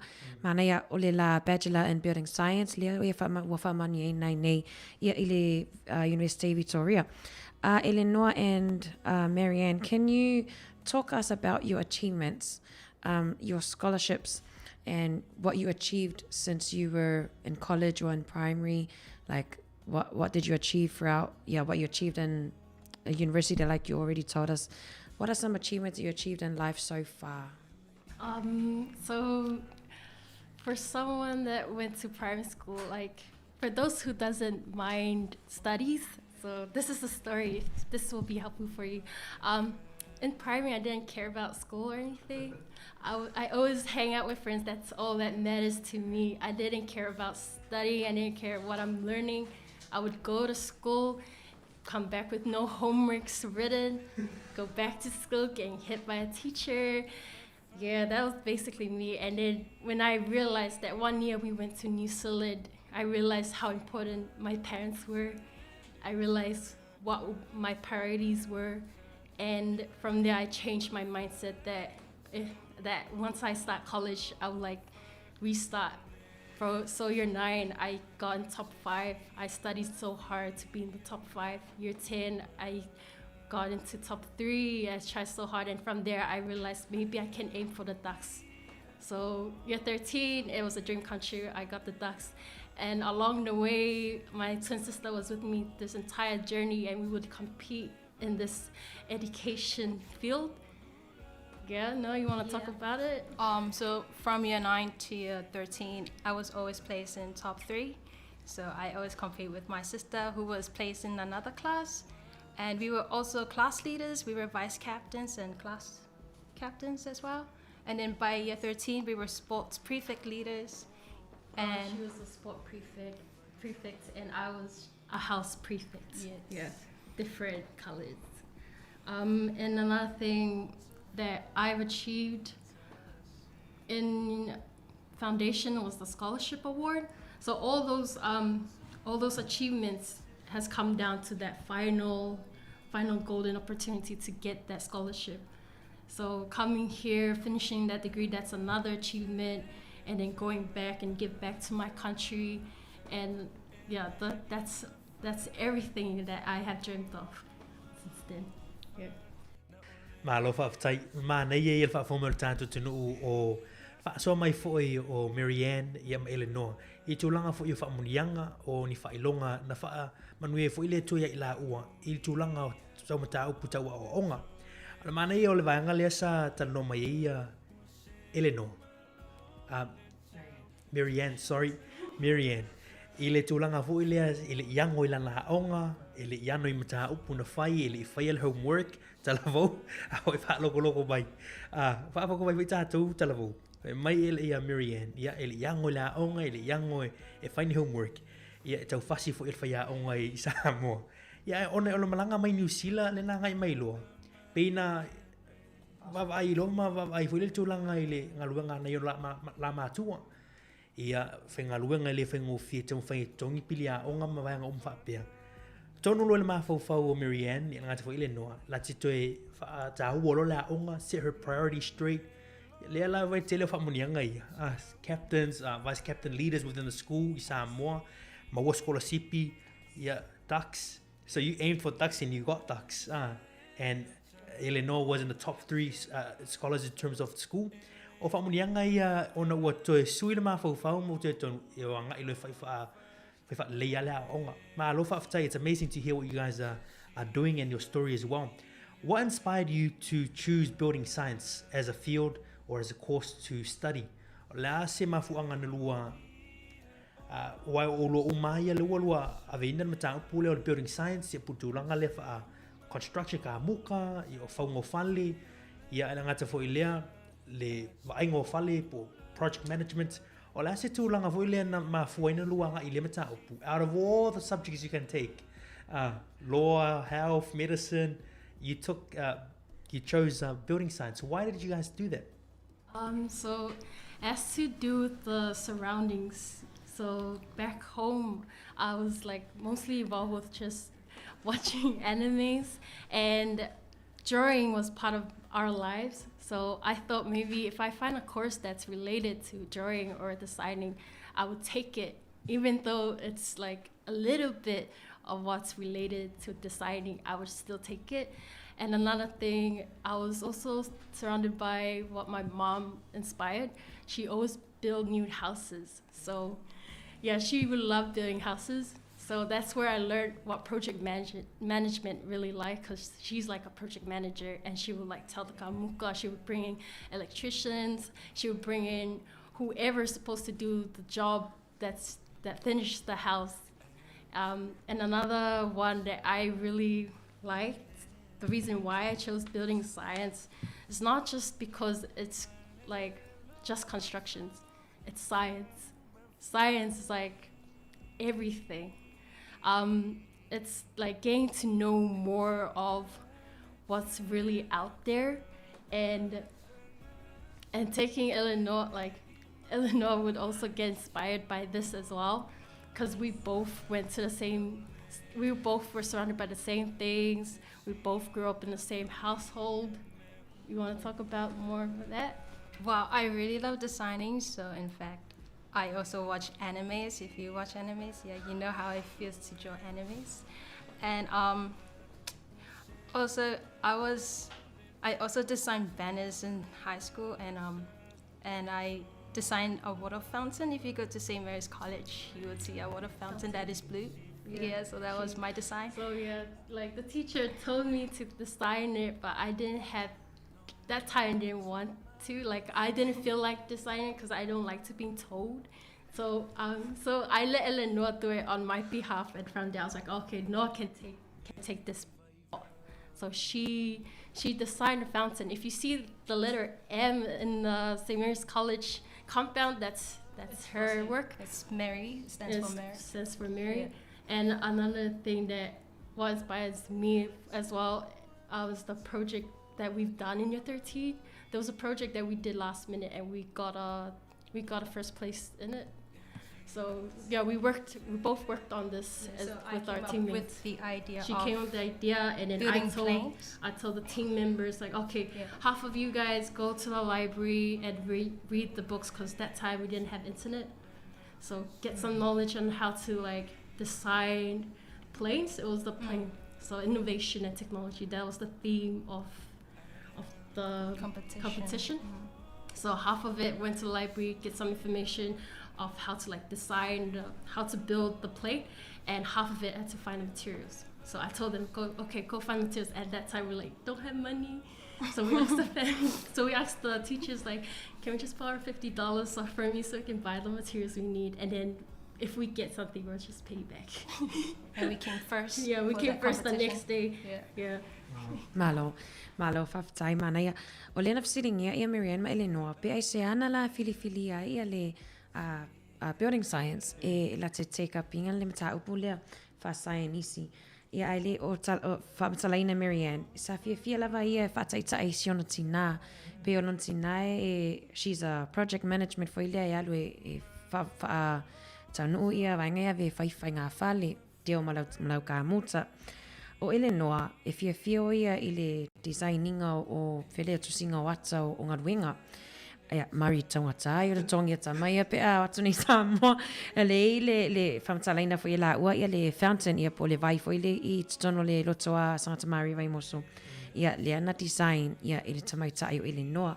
E sene mana ia Mari o le fo i fofuanga a Marianne ma Eleanor i le la fia fo i le ngā lulue whaatasi. O le maita watu pena whai a o ngai a Marianne. Ai whai Marianne ia Eleanor. Ai whai a Eleanor tango ia e whai. Ia, o le si tata whasili Marianne ma Eleanor. What are some differences between going to school or going to university in Samoa and here? Po ani esenga fo i po ani whaingata ia o lua ia lea o ngai nei. Ia po awhain esenga i le lua o i lea o ngai Samoa ma le university.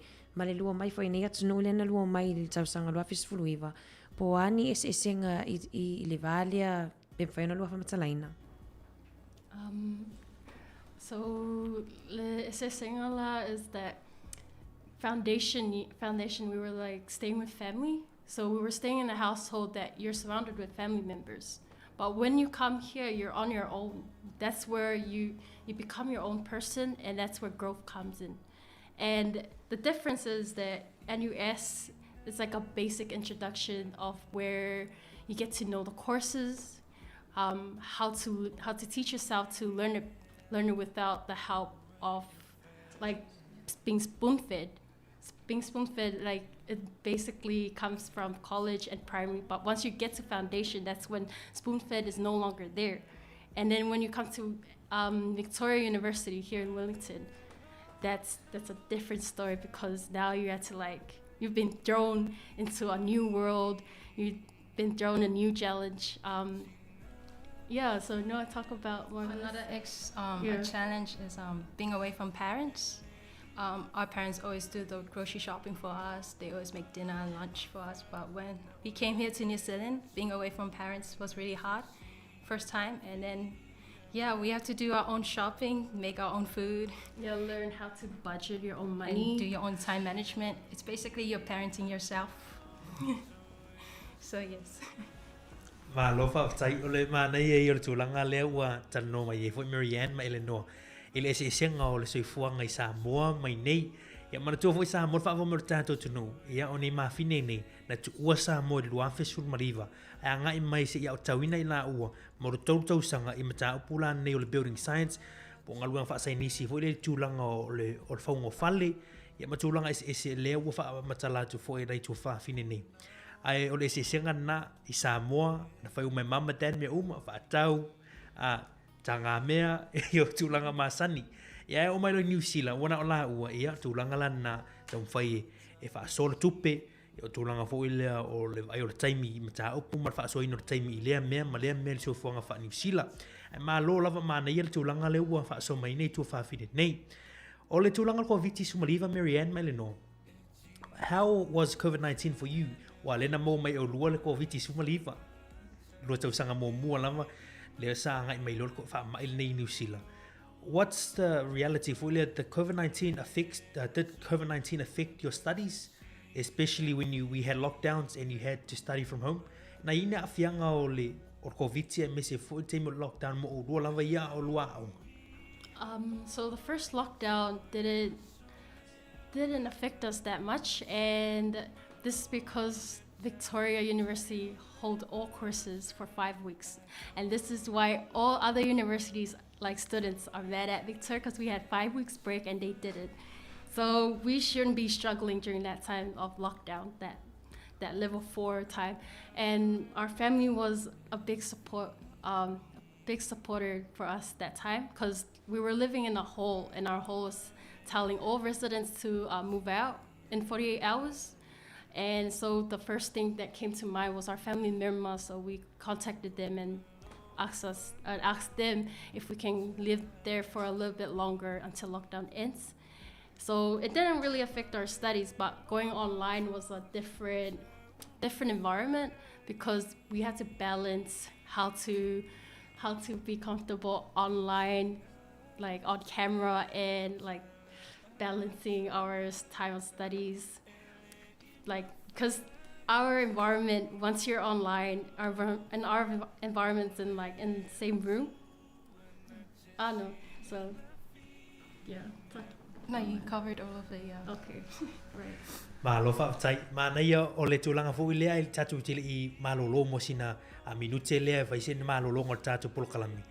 48 hours you had to shift out to your family, so you were told to leave, but thank you to your families for ilem faiona fi sosania tia o lua ma lo fa tai ma na ile la vai tatu pol kalami ni vai ngol tatu tua ia mo sina malolo ngol fa tano atu Marianne Penn ia Eleanor Penn ia ni sine wano tatu tu le oi mo nuia la onga ia ma la tu anga ia tu sa mo su tatu tunu I le mai ai o onga I New Zealand nei pespesenga nei mo tau I le mai ngola woli fa tatu malolonga fa tai. Sua maiale taie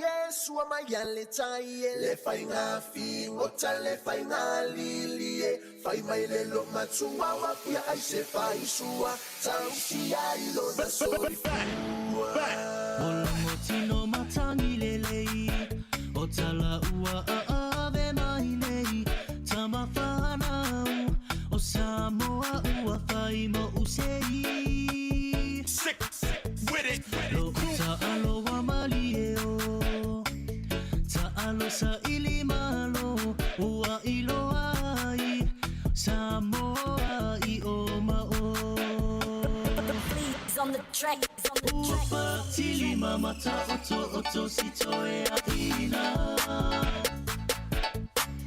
A ole tina wa tutulu ai ua le pisa Ia poli uli lo tino Ai malama umata sama Samoa Se ia tape tutoa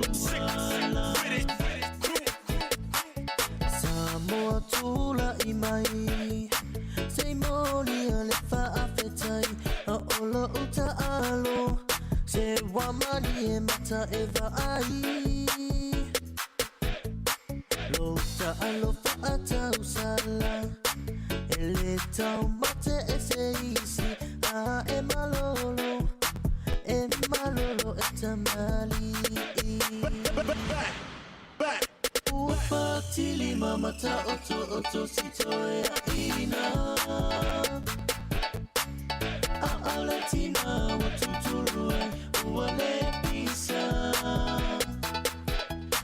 Ia poli ulilotino Ai mala mata Tama Samoa Se ia te petutuana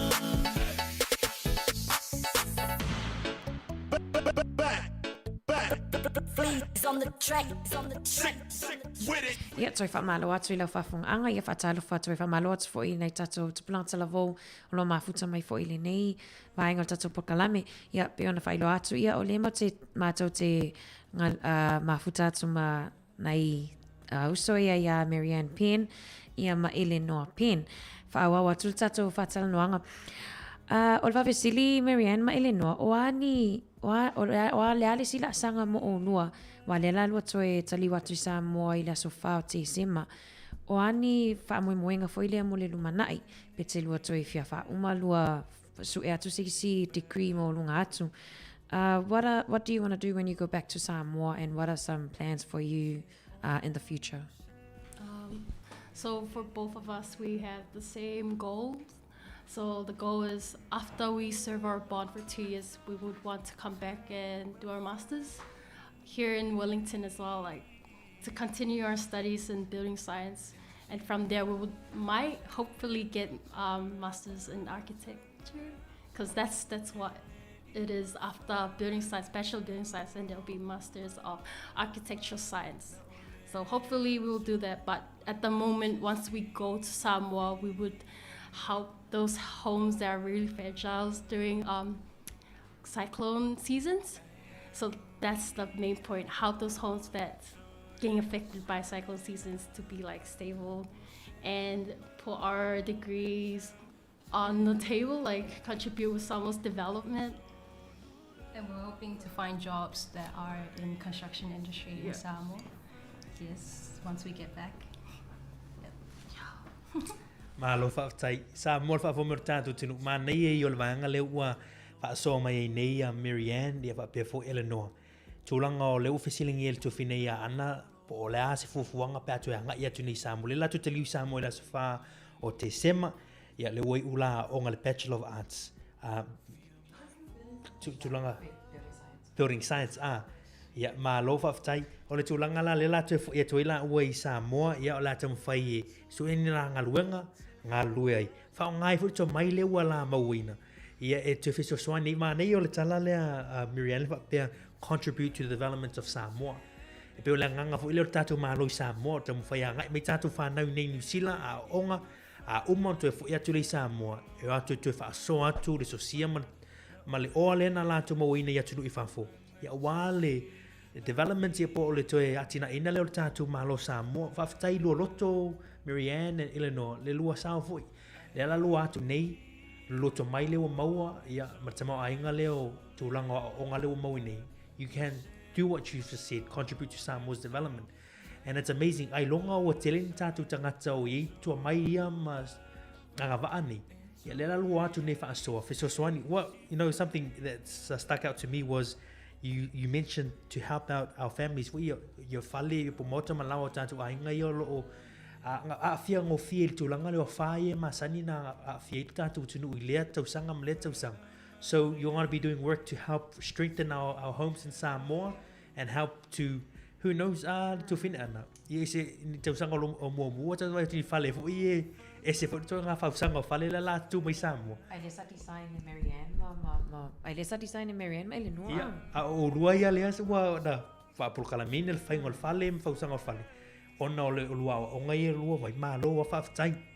Eleanor and Marianne, o whisili muli mo o lua, o le ali lua whautuanga, what advice can you give to the young people? Leo ua I ulua tamuenga. Mo I lava o lele I o le sila asanga le you guys want to come back, do your masters, I si lunga la asa a fo o tūlanga o onga. But what advice can you give to the young people who are listening into our program today, or the parents as well? La voi se fautuanga mo mātua le whaafonga mai mara tātou tunu. O la ni lua whaasoa mo tātou talvau temi nei a whaalongo mai. Wa le wai ulua ta moenga fo ile tūlanga o ngai university. So my advice is for those who don't care about school, just letting you know, just look around you. Look who's supporting you and who's helping you to succeed in life. Because I only realized it when I was away from my parents. And another thing is strive harder and set your goals straight, set your priorities straight, and trust in the Lord as well, because He can lead your way.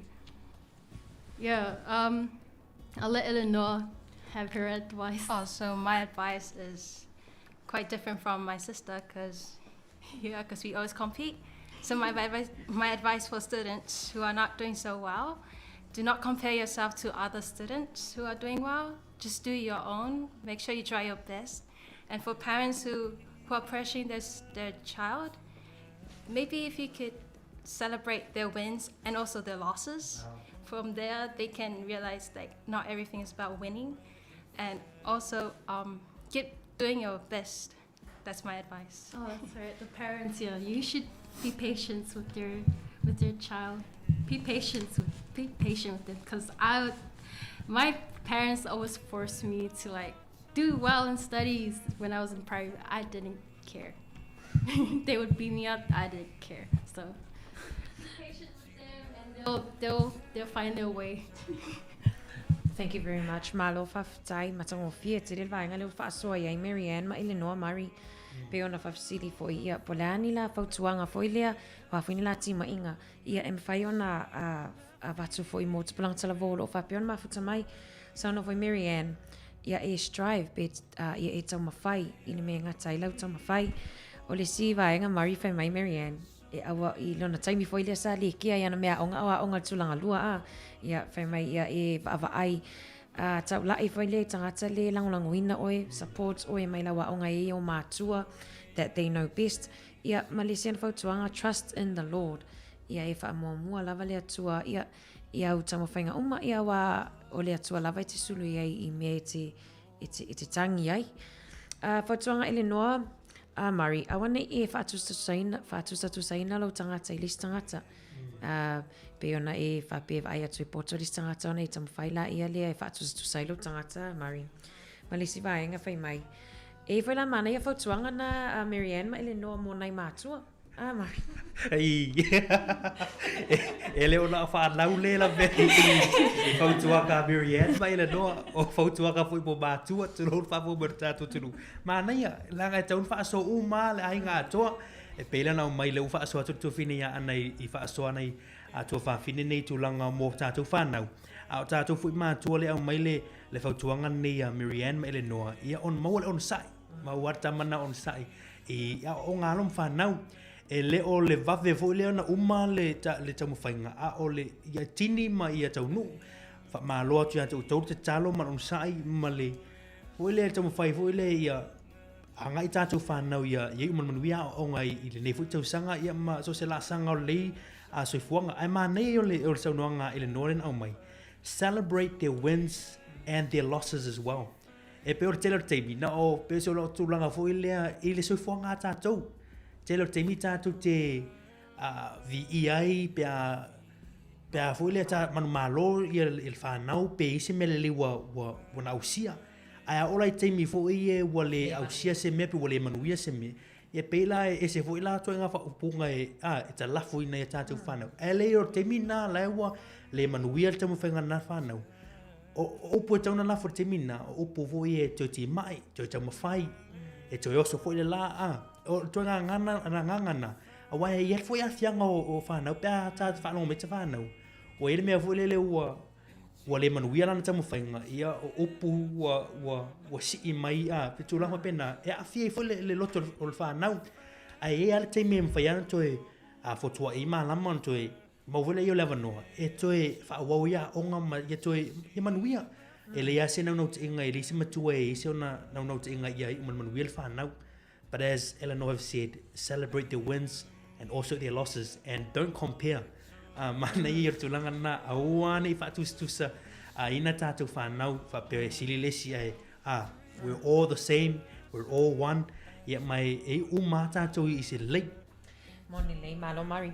Ia ele noa ma Marianne ia mana ia foi le foi wa la tats foi le si o il tato fatanonga le nei a fia. Ai la vatu la noa le ia e momole foi ni lua lo faanga ia i poini si o lua ainga po lua tau ainga ia lua lua matua foi o lo mafuta mai. Ia e momole ni lua lo faanga le ni a fia tato po kalame.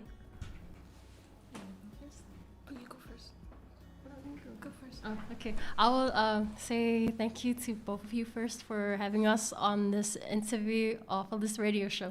And I would like to say thank you to my parents. I've come this far. And yeah, thank you for the support along the way and for paying my school fee on time. And my family here in Miramar, thank you for always being there. Yeah, your help is never forgotten. And my friends who got me through here as well. You know who you are. Thank you so much for always being a good support. And thank you to our grandma Olive up in Auckland, and our auntie Koleki who's looking after her. And thank you to Uncle Fred and the rest of the family in South Auckland. Yeah. If you're listening. Yeah, we have so many people to say thank you to, but it's all in our speech on our Facebook. If you want to go check it out. Ma lofa aftai Marianne, ma Eleanor, you know, me and Anna, and we've said this how many times on our program, Tato Proclama to Prong Televo, Ilias for William Lasfarin. And Messi for Piafata no Ninisho, Alofano Tanto Tunu. You know, we are proud of you guys. Aman we auto, Eman we are for Tanto, or Famunianga Lewa, Famun we for Odua. And mita isa mo uma. Your success is our success. You know, when you achieve, we all achieve. Awale wa si for ilunga le for sa mo ma wa angingi for tulanga mata apu your building science. Ya unisho mata apu ni le yo oyani so tato ya fa afta yo le olua la sir tulanga le ma la tu ro to fo ya to fo sa mo to teliwa to tato tunu. Ya la tele fo lua sa fi so swani mo tato tangata le ya sisi na to inga. You know, that's amazing. That's Otato. It's all about service. So you're giving back to our community, back at home in Samoa. Ya fa ma lo to foot mole foot aftai nei lo matua your grandma Olive in Auckland. Aftai talo ya le wei u manuel lo faiva ya o le talo tato le tio ma tato o nanga mesi Samoa uma o lo fa no long menia wo li ya o fa manuia tu ya te o lua manuel lo tu te liwa tu Samoa le o lompu pu le tu lo fa malanga tau no manuia i Samoa ai ngolo fa tali mai. Ya manuia fo ia lo lo faiva to for initial ngaluenga la anga ia to lato sang fo. Hope to see you again when you come back to Wellington to complete your masters. You can do it, and we're very proud of you. Tufin Anna. Malo faftai Mari, yeah, well, Mari's already said all the things. Yeah, for if Marusi awe for ya old when what some we're so proud. Like Mari said, every program we have people on like you. We say you win, we win. Yeah, wa te lo foi to te nei tato wompa anga le mato tautua. Ia le mita mai ma moni melo fa anga ya la mai le nunga tato Facebook ma le YouTube. Ia ai famani te le tu la sanga umo le alua feangai malua le ot foi fainga mlanga sa. Mo ia ai mon nei time ia tato fato fa ia e fa wow ia ili tu lai lima tato pokalame i tu lai lima foi pokalame ap foi fatini ala vai foi Mari.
Ia e no fusauni Awa e te solo muli I lau fai unga ua fai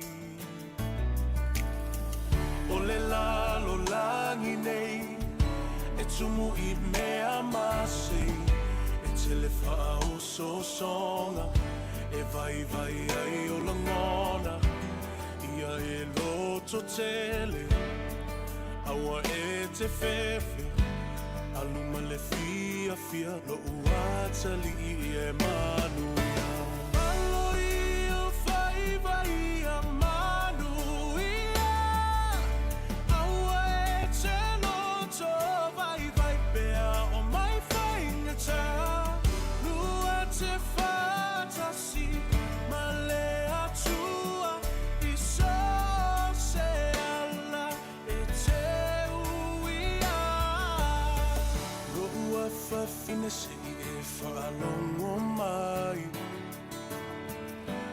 I le maupu o le awhai Si fo mātou no fia nā o le sunga ya lani alo i o whaiva ia bespesenga nei lewa ngole woli ina ua toi 50 minute o tone na tā leo li tu live wha lima to fine ana o mātou atatu whatatanoanga mo sea tu bertaia Malo la Maria pe na o pe whafonga me foi le malo tatu atunu ia whatatanoanga na ia manai alo foi whanau ia na malanga mai Samoa Lua fesfuluiva taimi tonu lava koviti ia whamaniaina fo ile la bachelor I tau building science. Ia le whamaniaina le lato e tali watu Samoa mana ia le wanga ia le lawa whakirismasi Samoa amari. Amu ia I la ua.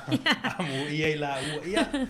Ai o le mana ia I o le whatatanonga ni aso. O le te leo o mana tama o inga le jono tātu whatatanonga. O whi au fo le au mai mo talavou. Young people, if you're listening right now, we just pray that Eleanor and Marianne's inspired you today. A whai o nai te whaatara lea I le haonga, te mineia, te whotua ele ma whau ma lo manatu. Set your priorities straight, get back focused on terms of school. Leo walam lam whai nei tau sanga, you know? A whai mo tātou ia, leo ua i ule le haonga, ia, I le year 13 tau sanga ni. Yeah, well, maybe polytechnic, maybe it's, you know, whatever you're trying to achieve next year, set your priorities and go for it. Let's do langa fo I le mo tātou whanau I o le, ia nai ne futua amata. Ia a le pe, whata alo fo I le tu langa le. E ale te me te olo level 1, year 11. Ia o ina le amata na toi, angai mai suenga ma wanga pena. So it's just time to set your priorities straight. Mana tua mātua. Ia. Mana ia te lele o mea o ngā fwoi I le ngata fwoi le mau mai tātou tupulanga tau. Mea o ngā fwoi tama wā mai le nei a fia whil tāpo kalame mari o le sivaenga. Fautuanga fwoi le mo nai mātua le nā vatu. O fwoi nei a whaine sipina ngalo sisi. I fautuanga nei whanau. Ia le o te iloa I le tala na a tau lai wawhai mai. I whaatonu e mātua whanau. Ai se whaenga fwoi lea e sisi ai mātua o na whautua leo whanau. Pela fautuanga le nā mai I Marianne ma ia e be patient. Ia lava le ono sai fwoi lea tātou.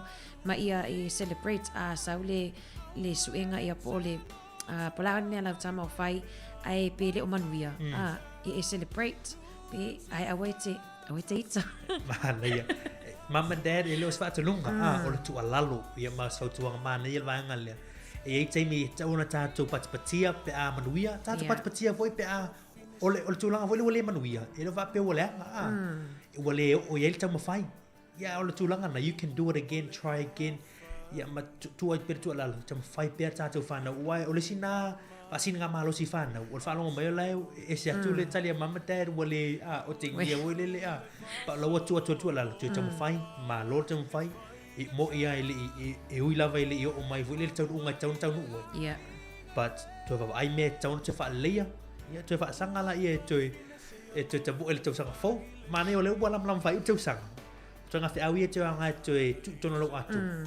Mo tau sanga fo. Ma le tafa manato tau sanga fo pe am tali tatu proclaim tau sanga fo. Mo tu pulang telefo.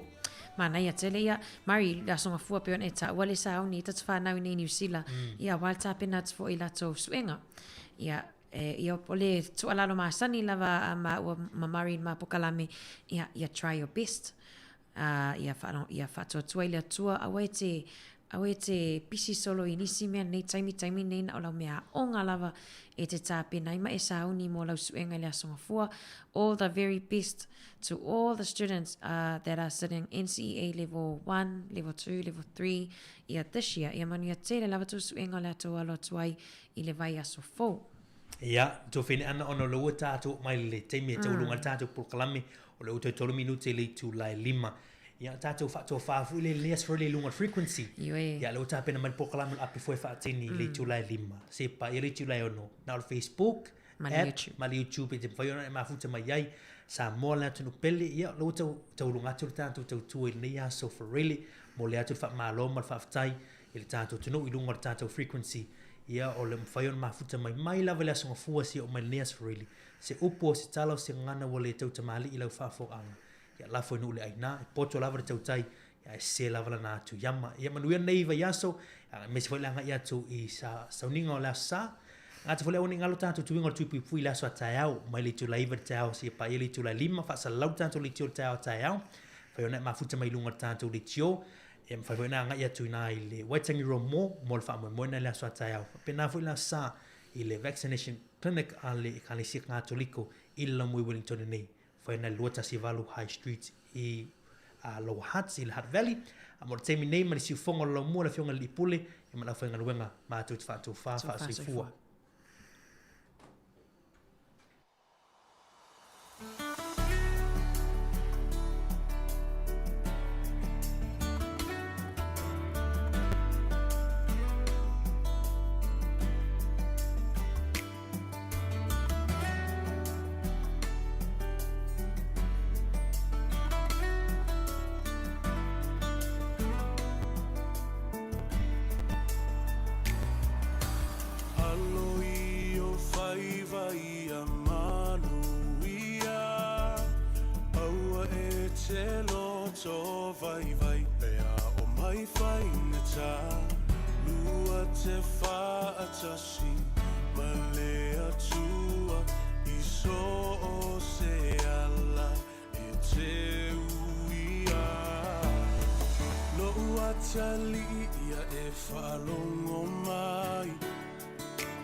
Sauni awa te solo muli I lau fai unga ua fai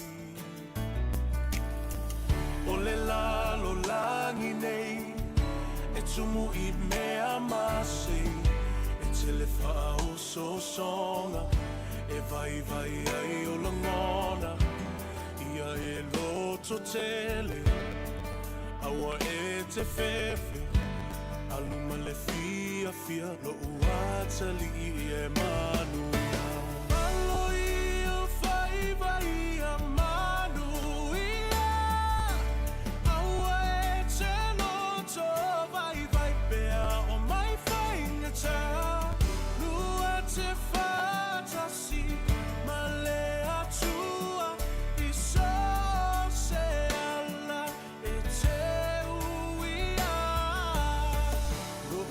Fafine se e whaalongo mai I le maupu o le awhai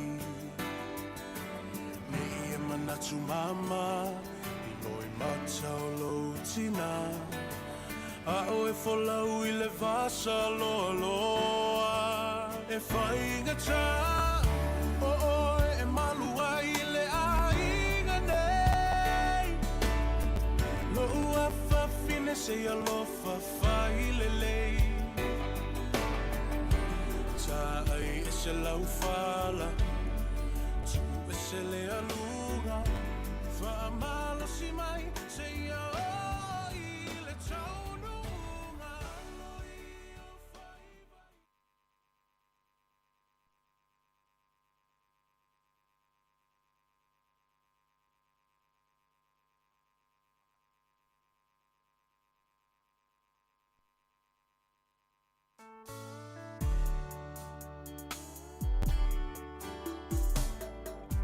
La ubele fai ngoccio le lai le tama fusa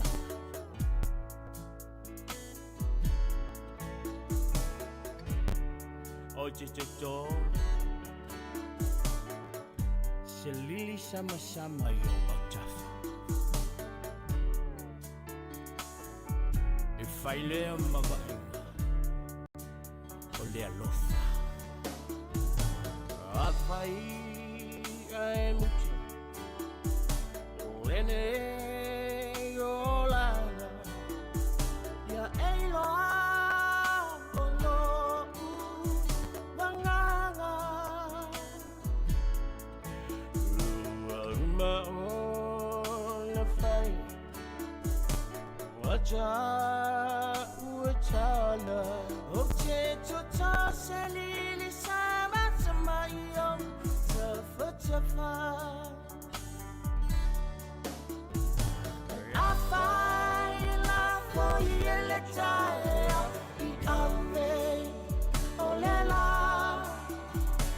nama chala lona funga wa ulena ma singa ma eia te aia so uma e foi ma leo ma oi a utofa la fai la foi le taya I ave o le la nama chala lona funga wa ulena ma singa ma eia te aia so uma e foi ma leo ma oi a utofa vai lema va ilona se lo fa tai ile nei ala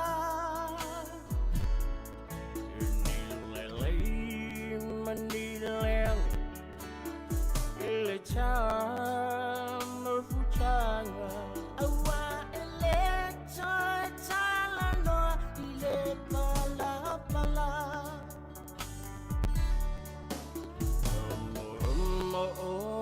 ngana look nei changa cha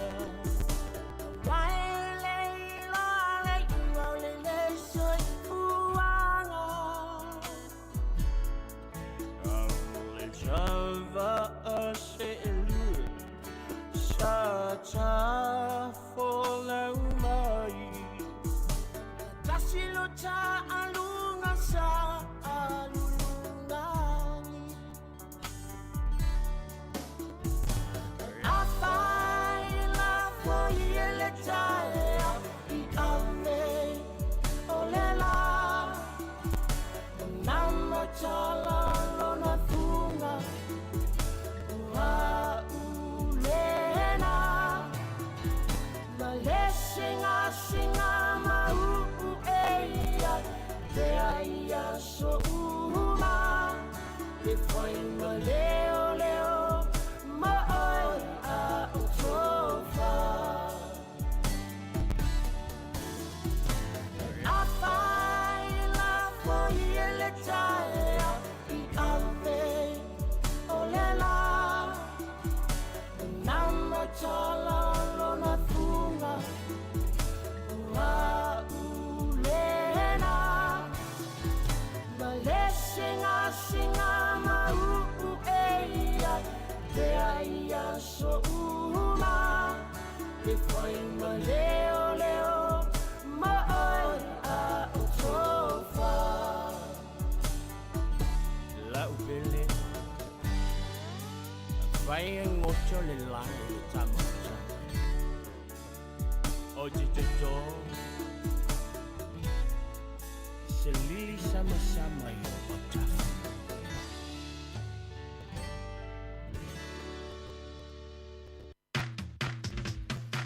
Ever mai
Tato programe o le ape whaifatini le vainga le tautua le sifonga la mua ina ua toe 20 minute ia ua 20 minute o te anei le tu la lima ia tato programe muli fo nei le tautua le sifonga la mua ia i lungo le tato Facebook ma lungo le tato YouTube me le toe whamaloa toe le tato tu ia maise o le au whaafonga ia nei taimi o le afiafi ia mana ia fo le afiafi ia o le ua fai fo ngā ruenga le totele ia le fo ila tau wha mai ia toi fo i tatou proklame muli o le tautua le sifonga la mua o le nei aso asili lai Ioe, pe o le tūranga lana leo ua iai, ia le nefo i tūla le fiafi, o le ape whai whatini, ia ma le tūranga i pe o na iai, ia le tātou li tō. Leo mai atu le tasi on tesma tas whamo, ia le tau te ilunga le Facebook Live, ape fwoi ma le YouTube, ia awa fwoi il tautua ino le tātou tunu se pa, ia le tūlai ono. Ia o le taia, o le matua mana, ia le fiafi. Ia wha Sofia fwoi lo te fia luatu i whafole atu le vaenga laka.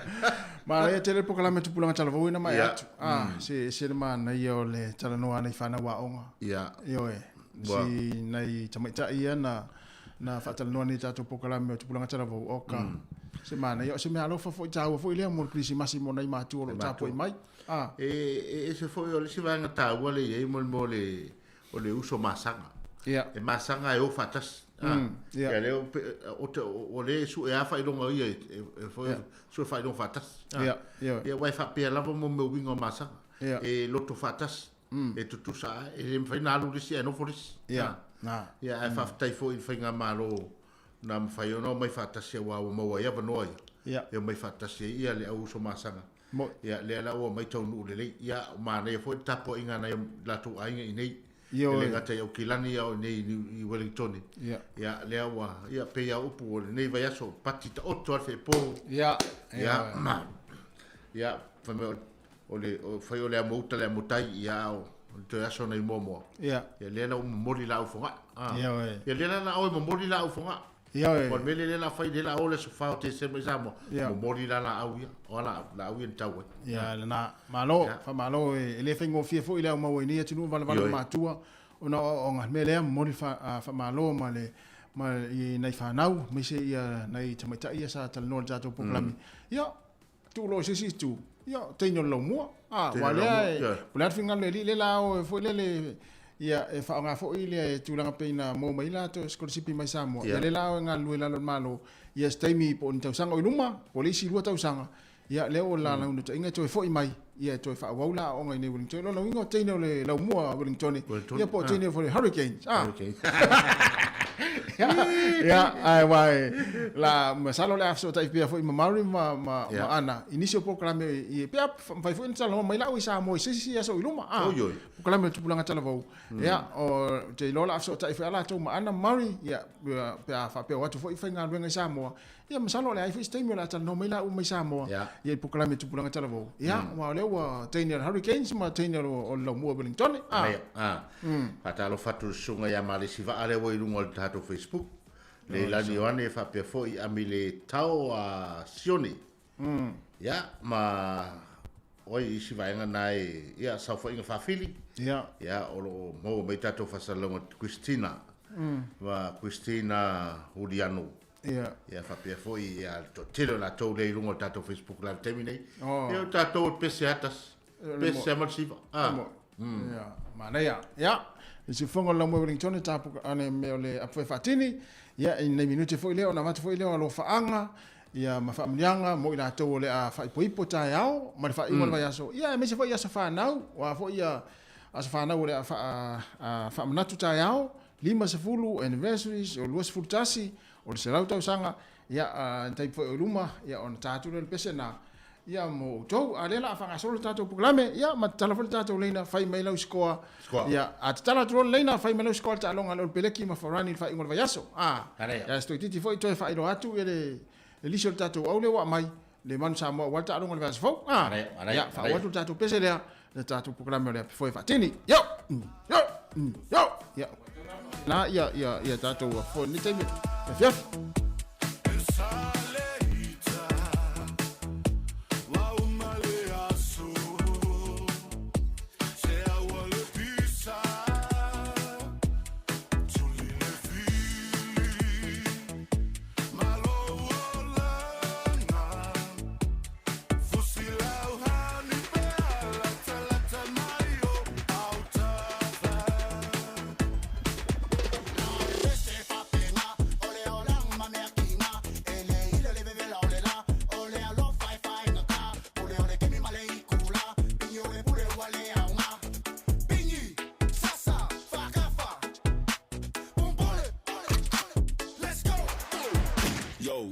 let's go, let's go. Let's go, let's go, let's go. So, walu le aso vela o le lau kakau unga malu lo. Se mapu mai loa i le vai sua lua se ia ufa malu I lo kingo. A o pisa o ke fa akulo le anga o le bese le ngei de fo. Fai pe lava au fika i le musika ma ke de lo.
Mokula lo ngoi le ova la pau pe o o me o le ave pas o matua tu pa o sa ni mo ta ta pa asi tu yo so mai le di pas se o mai no no ka au o ka pe e o me mo la si o dala pa mo le al kusau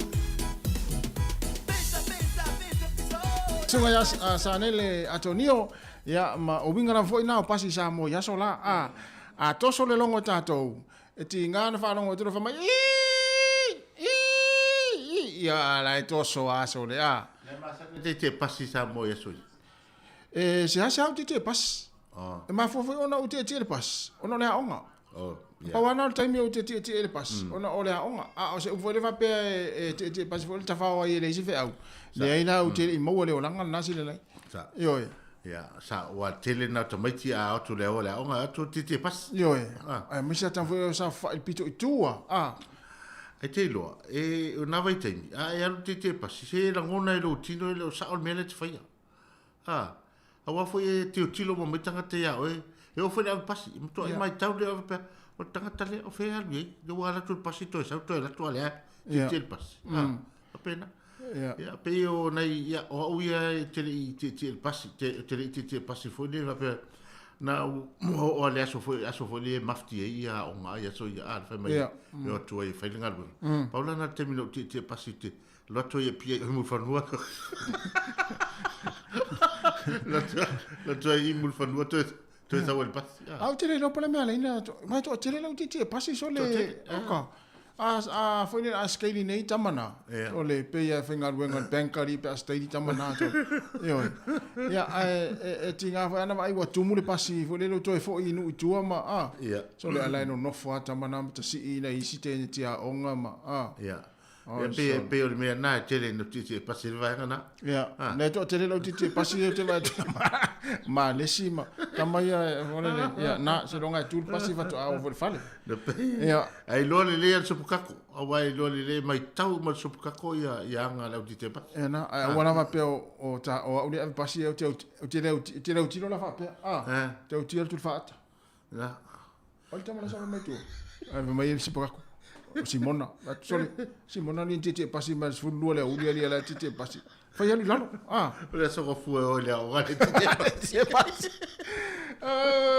ya malo ya tal jan no nga fo le taimi o le fiafi i New Zealand le tau tuar si fonga la mo ya ona o nga ya o le fa ingol va yaso ya ai te lo e o tau fai me lau tala o man tu o le aso o le vai tau o le vai temi nei le finga tau langa finga tau langa nei kalesia ye le faka sama le metis ya e ma e fo i lo ta va va ia tu fo tele lungo o penga so ta inga mo meo finga tau langa e o disi o finga tau langa o ise kalesia e fo le fai le sala tau langa a o ise kalesia e fai fo le stona e te vai le mana io mo siva o le vai ao lau siva o le vai ao lau siva taimi ao ele wipu oi o le matua mana te lo la si lai wa fai mai le vai ngale o matamata tu na fo ile fenga taulanga le kalesi o matunu metisi sole what a few atasol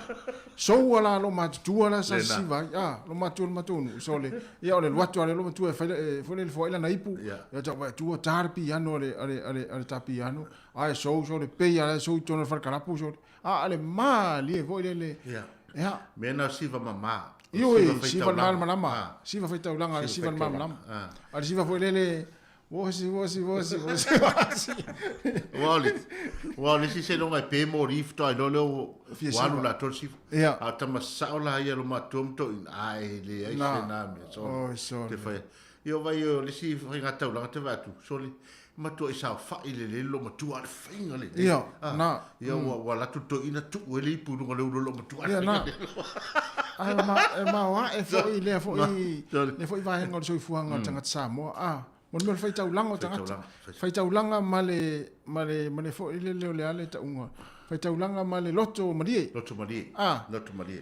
nei te vanga na ya vai o te roina o te lo ai te lo o mai tau nei si tanga e le gate sa mo nei nusila i metissima le fa sa ma ni fo e kale si o si o pese me so malie ni si nisi fo I tama mo me fai mo me fai taulang ia ili popole pe fia se lau pe fia fe tu pe ia ala e fai me lo to fia fo ile fingo taulanga le kalesi ia ese o ina le na manuia ia ngaluenga atato fanau ia mamanuia I fo tato tunu ia ona ole tulanga pe nei au vai tu tasi le li potilan sa mo sa mo ile ia le masino se te mai ia na la fo ia tato tangata I fafone le limas fulu tolu te sima le familiona ia ia se tema tau sanga nei o ma tau tia le to inga tupe wa no ma fa le fapea ia o le vale lofo na tato tangata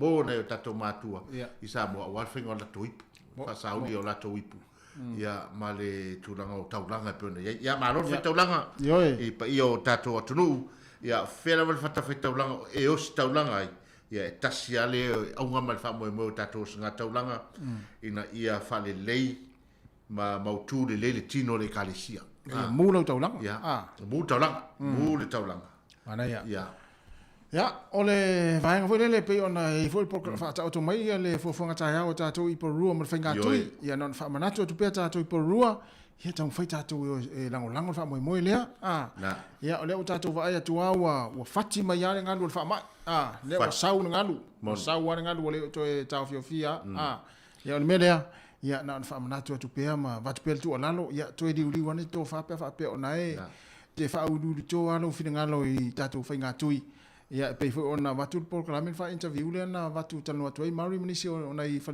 tamai tai fo ile tai ole le la tai fa ia taua le vaenga na ia au fa longo fu I vaenga fo le tu singa I lungo pe ta fa ilangi ma vaenga fa pe na fa sei nai oi ia ai lo fa oi lo ainga I lo to ru ma fa na ia fa I tu pui e fo le pui mai ai vai e telemetet fiar ia o totale fiar ia na mo musu al fama ia malisi vaenga le utatu wanga ia tu ha ele ma faina tu e ferua isi mea ma le wa mai fo ino fo ngai ele faina tu e ferua I pe ale ai sau ko la fo le card vaccine pass ia tu langa na ia e fo le ngalo e fa fatasi ia pulea o lo e fa italia ia tu ana no nama le fa manatu le fa ita ya tatu por rua ia sa o I lo hat high steve I lo hat ia ole na ole to anga la tatu to longo ia ma watu musika tatu sivai ia ole na o anga na le fiafi ia fa pe foi o la wa e mai faiva to tai ia lima tasi man Kevin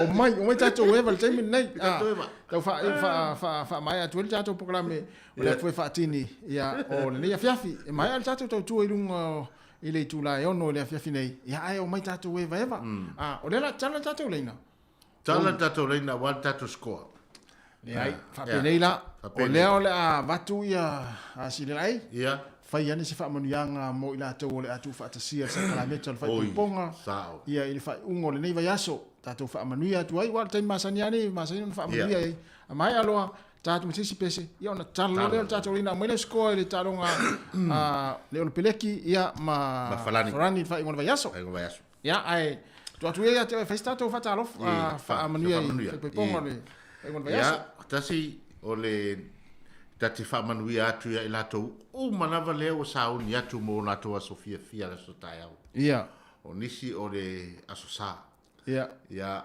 mate fa manuia atu ia maua o rua le fia ia awore popole ia ta pena le leo rua mafau ia fa penga ina o rua ia o penga ile nganga o leli mai file mo leli e ta pena i o rua ina ia rua maua se Sofia ma se file mu ia o fole nau fa pe tawa ina fa tonu ai o le sauninga o se sauninga pa ia mama atu fatasinga foi le atu fatasinga le mfaito telepes mane ma atu fatasinga foi umi melea ia manu ia tele to Sofia ia mama ile alofa fa vai le mausali ai fa moi ai fa vai me uma ile tua ona mausali le ro mari fua tele niu o le ono limiti Ma ia fau le lua fale lungo le papa. Fau o tai ma. Au ane fau ina lua fale lungo le Leone oni.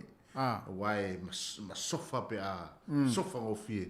Ia pe a o ina pe sia tātou i mo foilele tangi ao le olanga. Ia fa pena. Ma nei le toe fa manuia mai le atas. Ma ia foilele ia lolofa i lua ainga. Alo lofa i lua matua. Alo lofa i lua ainga. Ia ma fa vai le atua le maftanga. Mama le lofa pena ta uasi le ai. Ia mama le lofa. Mama le lofa. Mama le lofa. Ma ua ne yeisi si e alu e taofi fai paiponga. Uma na taimu le taofi fai paiponga. Ai fia taofi fai paiponga. Sau e taofi lau fai paiponga. Na ngata fa paiponga taofi lau fa paiponga fai le taofi. Manu ia tele lamo tau a Sofia fia lea soa tai au fa manu ia lea tua. Ma disi fonga la mua ia lela atari pese lea. Ea ulofa atua i la tau lea fa ipo tai au. Au le tangi. Ma mei mautu atasi asu au. Au e te tangi lau fa ipo iponga mama.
Se fo mari le sunga ya mauto tasi aswao ya male pese ya wolofa tuai la tole afa ipo ipo tayao ya pe o Amelia le afa moana le tau fa ipo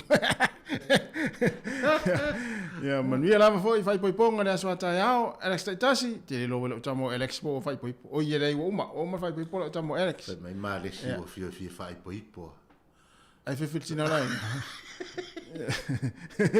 e vou ligar tagata o va ven fai pai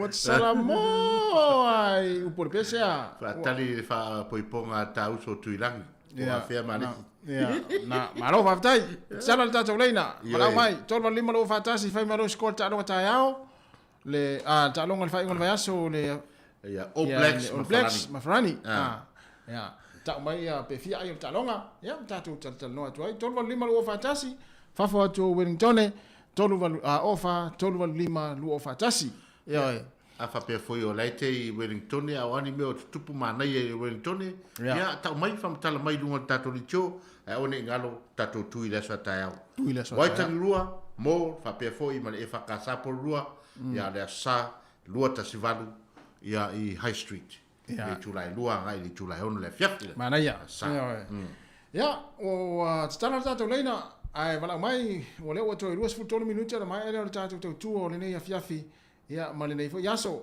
ai te fa malo atu va te tele lava le mafuta mai ila to lungo le tato YouTube channel ya fa pe fo lungo le tato Facebook live ali si fonga le mua ya ta pe na fo il fa lungo le yaso a fa pe o nai ta pe na fo ini fo fuanga le ainga fa lungo le yaso ya mana tua le saunga le mu ia pe ona mai foi ia tu la fono so fu maloloina ia tam fai foi lele ia vai le va ta ua le mita fi lua mita ia fulu mali ma mai ma fa pe na o ta to si le fi mo mata lo ia le puinga foi fa mai ia ai tu na ia fu fuanga foi ia ai ngai te fo wa na na tele ta to ma ave foi fa na fa ta fa ta fanga ia ai va mana tuala la tu saunga ni muti fu muana tara ofe mai ia ai ngalo ai ia wa o te vai atu elisi alina sa le levana na fodele na le to talo mo pleki le fai ia duplicis le sa properly ai le awa afrika isauti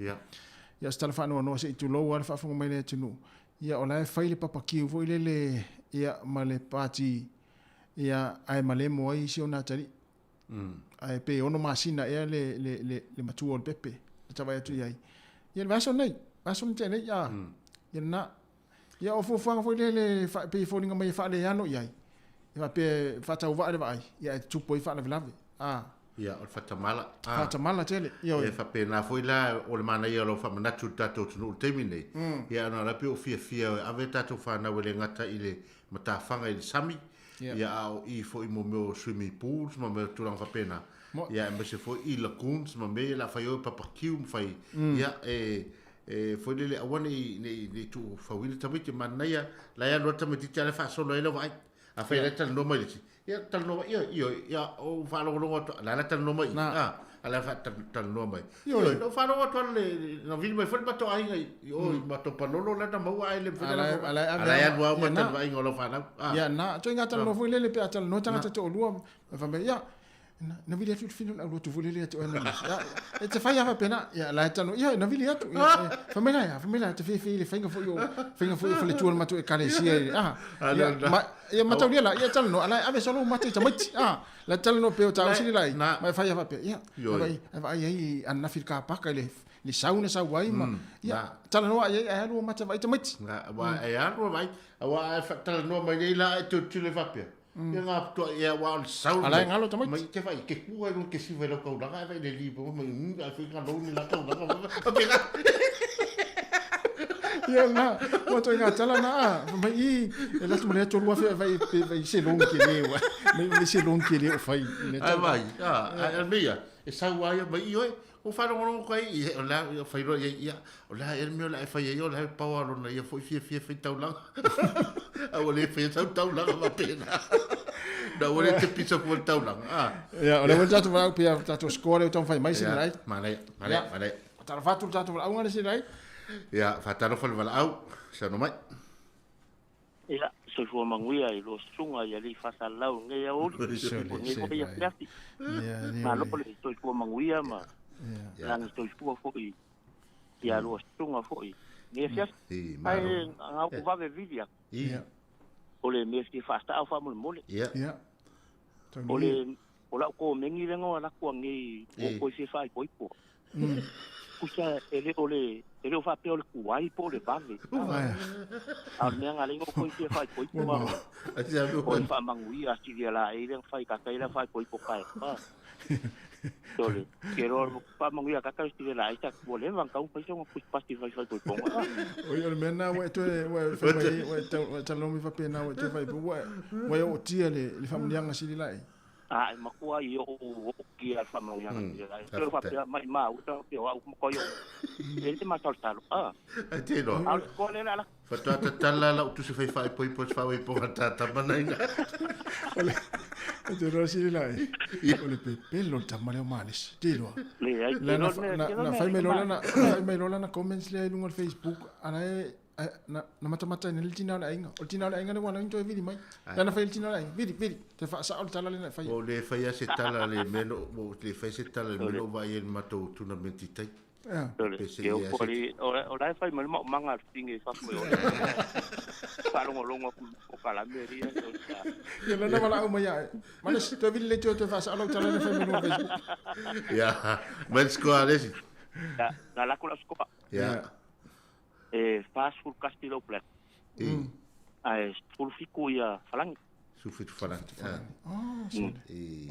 Mana ya. Ma fu anga wala fa la sko ke le ma pe. Iya. Ma ko le vole aule ka ko ni ni. Ka ke ka ko ai fa inga fa ru wala va kasti wala vanga. Langa o kamiki sta I malo. O pe ki manga o fa inga Nga wala fala ko nga fa kasi su mia. Fa tasi su fitu. Ya le fo we skoa ni ko le mai no I la ulu. Ya tolu lua su fitu. Ala ya. Ya manu ya kele to ai. Ya. Anu matu maresi. Anu kele. Manu ya. Fado. Ala ya. Ya na. Ole. Ba mo le wa mo tina fa yo na fa di pala au tina la ngi fa no mo na na fa o tina le na le vidi mai ales bidi to fa sa o tina le fa no Facebook le ma fa ta to pe o sifi vo le pe ta to no ni ta to pe ta to ni sifi vo le ta si ta na tina la nga fa di mele pe fa fa pa ya ya ta tonu ya ole ai lungo tato tunu lungo la wala terminate fai malio to sa ya awale tilia wadu ai fai le fofto uma ne fai matala le fa longo tu tava le passi tu lungo I tato office ya ta sia ele fa la lave o fai nei sis ya Paul vaenga ya fai malio to sa e o lava po fe foi o kilani ya terminate o te tono na foi pisi o wala I tato na South Auckland ma West Auckland ya fai malio to sa ya ma foi dele ma awole le ita pe a faina di se avtava le sisi o tu danga pe nai mo ta tu on sai ma foi dele ma fa pale o vai aso nei o le fa ta o e tasi fa pale ma on sai yo vai aso on sai ya le wa mai le scoa so fa inga fa fili ya e torsu tasi ya le blacks e iva ya parangi ai fa parangi so fa pia e te no fia me tanga ta sata alu la kapi mana tu sko ya ta si dia full peki fa mo ina mato o so fa ina la awa te ne por awa tama ai awa tama sa matu vole awa sa sina len sampini fo I to o la kapi au ya wa so na sa fa mo to so nga mai ho le ya ka sa la tan Tamalea matona na o ale taimi fo le la sikole au ai maua mai lo le polo e mato na lo fa longo to ale coach of lau fa tu sa tuli ya o la tamara le so fo ina tu dia polo pa tu sa Bawa fatu sa olo. Ta no le fa pena no sa sa mai tu.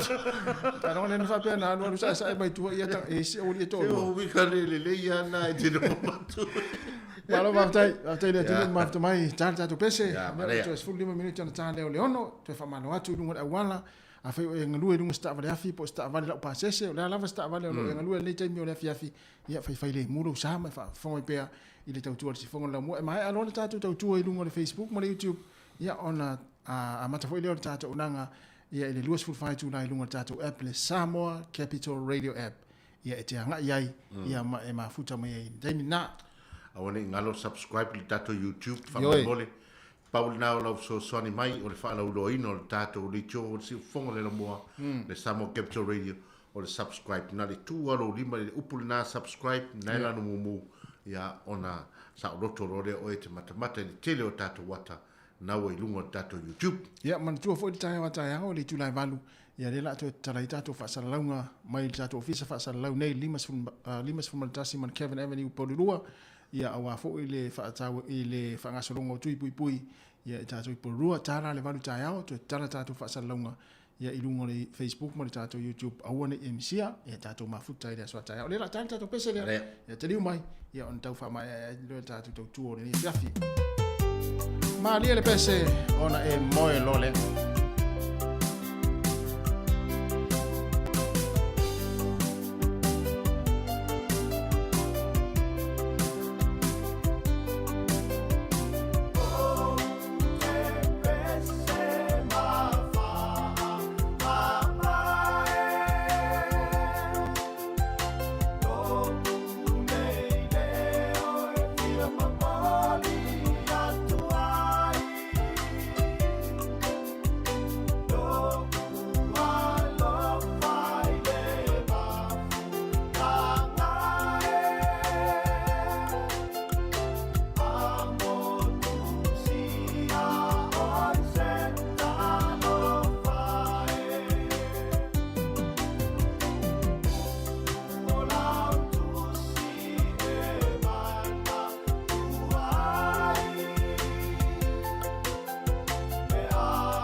sei e fai ngata o mafutanga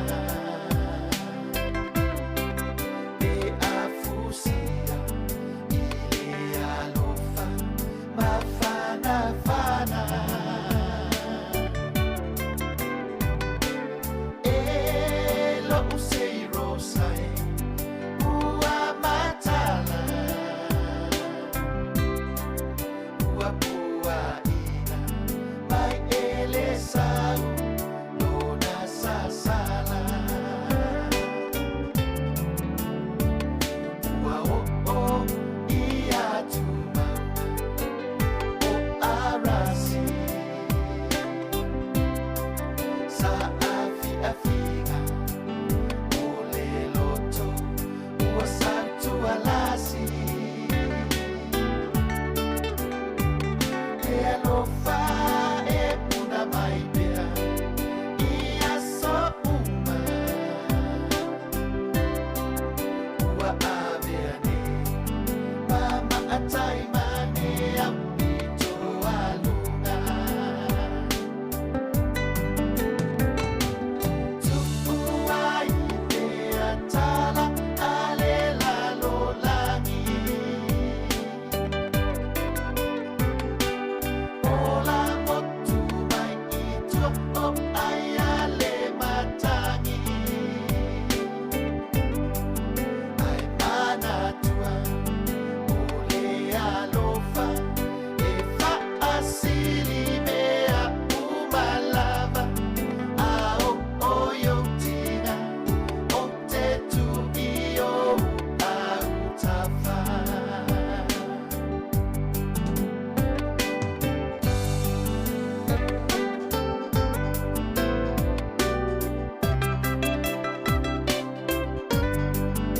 E se whao mani o le sunga ia tauwhi whao Sofia ia mare pese ua whaingo ina tū i au tafa. Ia oe.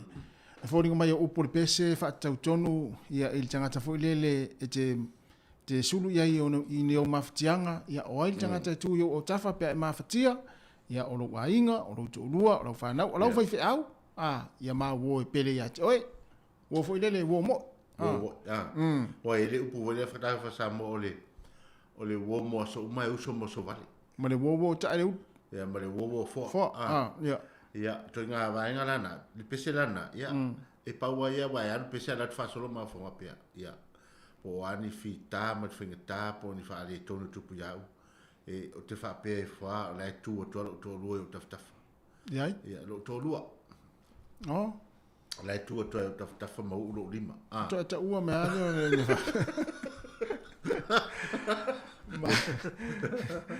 al tele a isi mea ta tano ai e se ale ingoa ta ua ia e nisi mea ia inai mana ia e mo mai al tatu tau tua si ina e o nea fiafi ia e hea waro fatu fo i mo se vaenga lea ia sa fa inga lea mai alo fa anga ia me se fo ia Nikola Ulu a sa o lau fa ilonga lo na winga o ia sa o lau mate ia nea mo lau fa ilonga ai so palolo Niko ia mo lau a sa o lau mate ia e mo lau tanga pateta ia fatu fo ia ila tau nai lunga tato Facebook live ia tasi ia whaftai o te tonu ia le fo mo umana fatu ia marima ana i le tūlai i le tātou tasi ono te sma tasi wha mō. Ia pe tai ono tātou li tio leo wha awa mai tātou Facebook live, ma tātou YouTube, ma tātou app i lunga temi tāre ono. Ia le ana lea, e watu i fwoi se wha mō la longa, pa ia man maro tātou tanu. Whai fo wale tau tamari i sa mātou tau tua mai li tūlai fitu tai au se pa ia man nei temi. Ia mātou te aso atu maru i puenga. Lafo i nune ai naso mātou whale tonu. Ia manuia tele lava fa manuia atu ia le fai unga le vai aso ia mese le alo atu e kalesia e lato whainga taulanga manuia le whainga taulanga manuia fo i le alo atu e vai sapati ai mese fo i o whapoiponga o aso whanau ai mese fo i anniversary e whainga aima tātou watanu ia ma fofuanga uma e peo na iai e whainga solonga le tātou tui pui o le vexini ia e peo na iai le nei vai tau ia mo le teminei ia e whato whafa so e fo ina ia ma le malo tātou watanu Wheloi tai au le tu lai valu. So foi ia.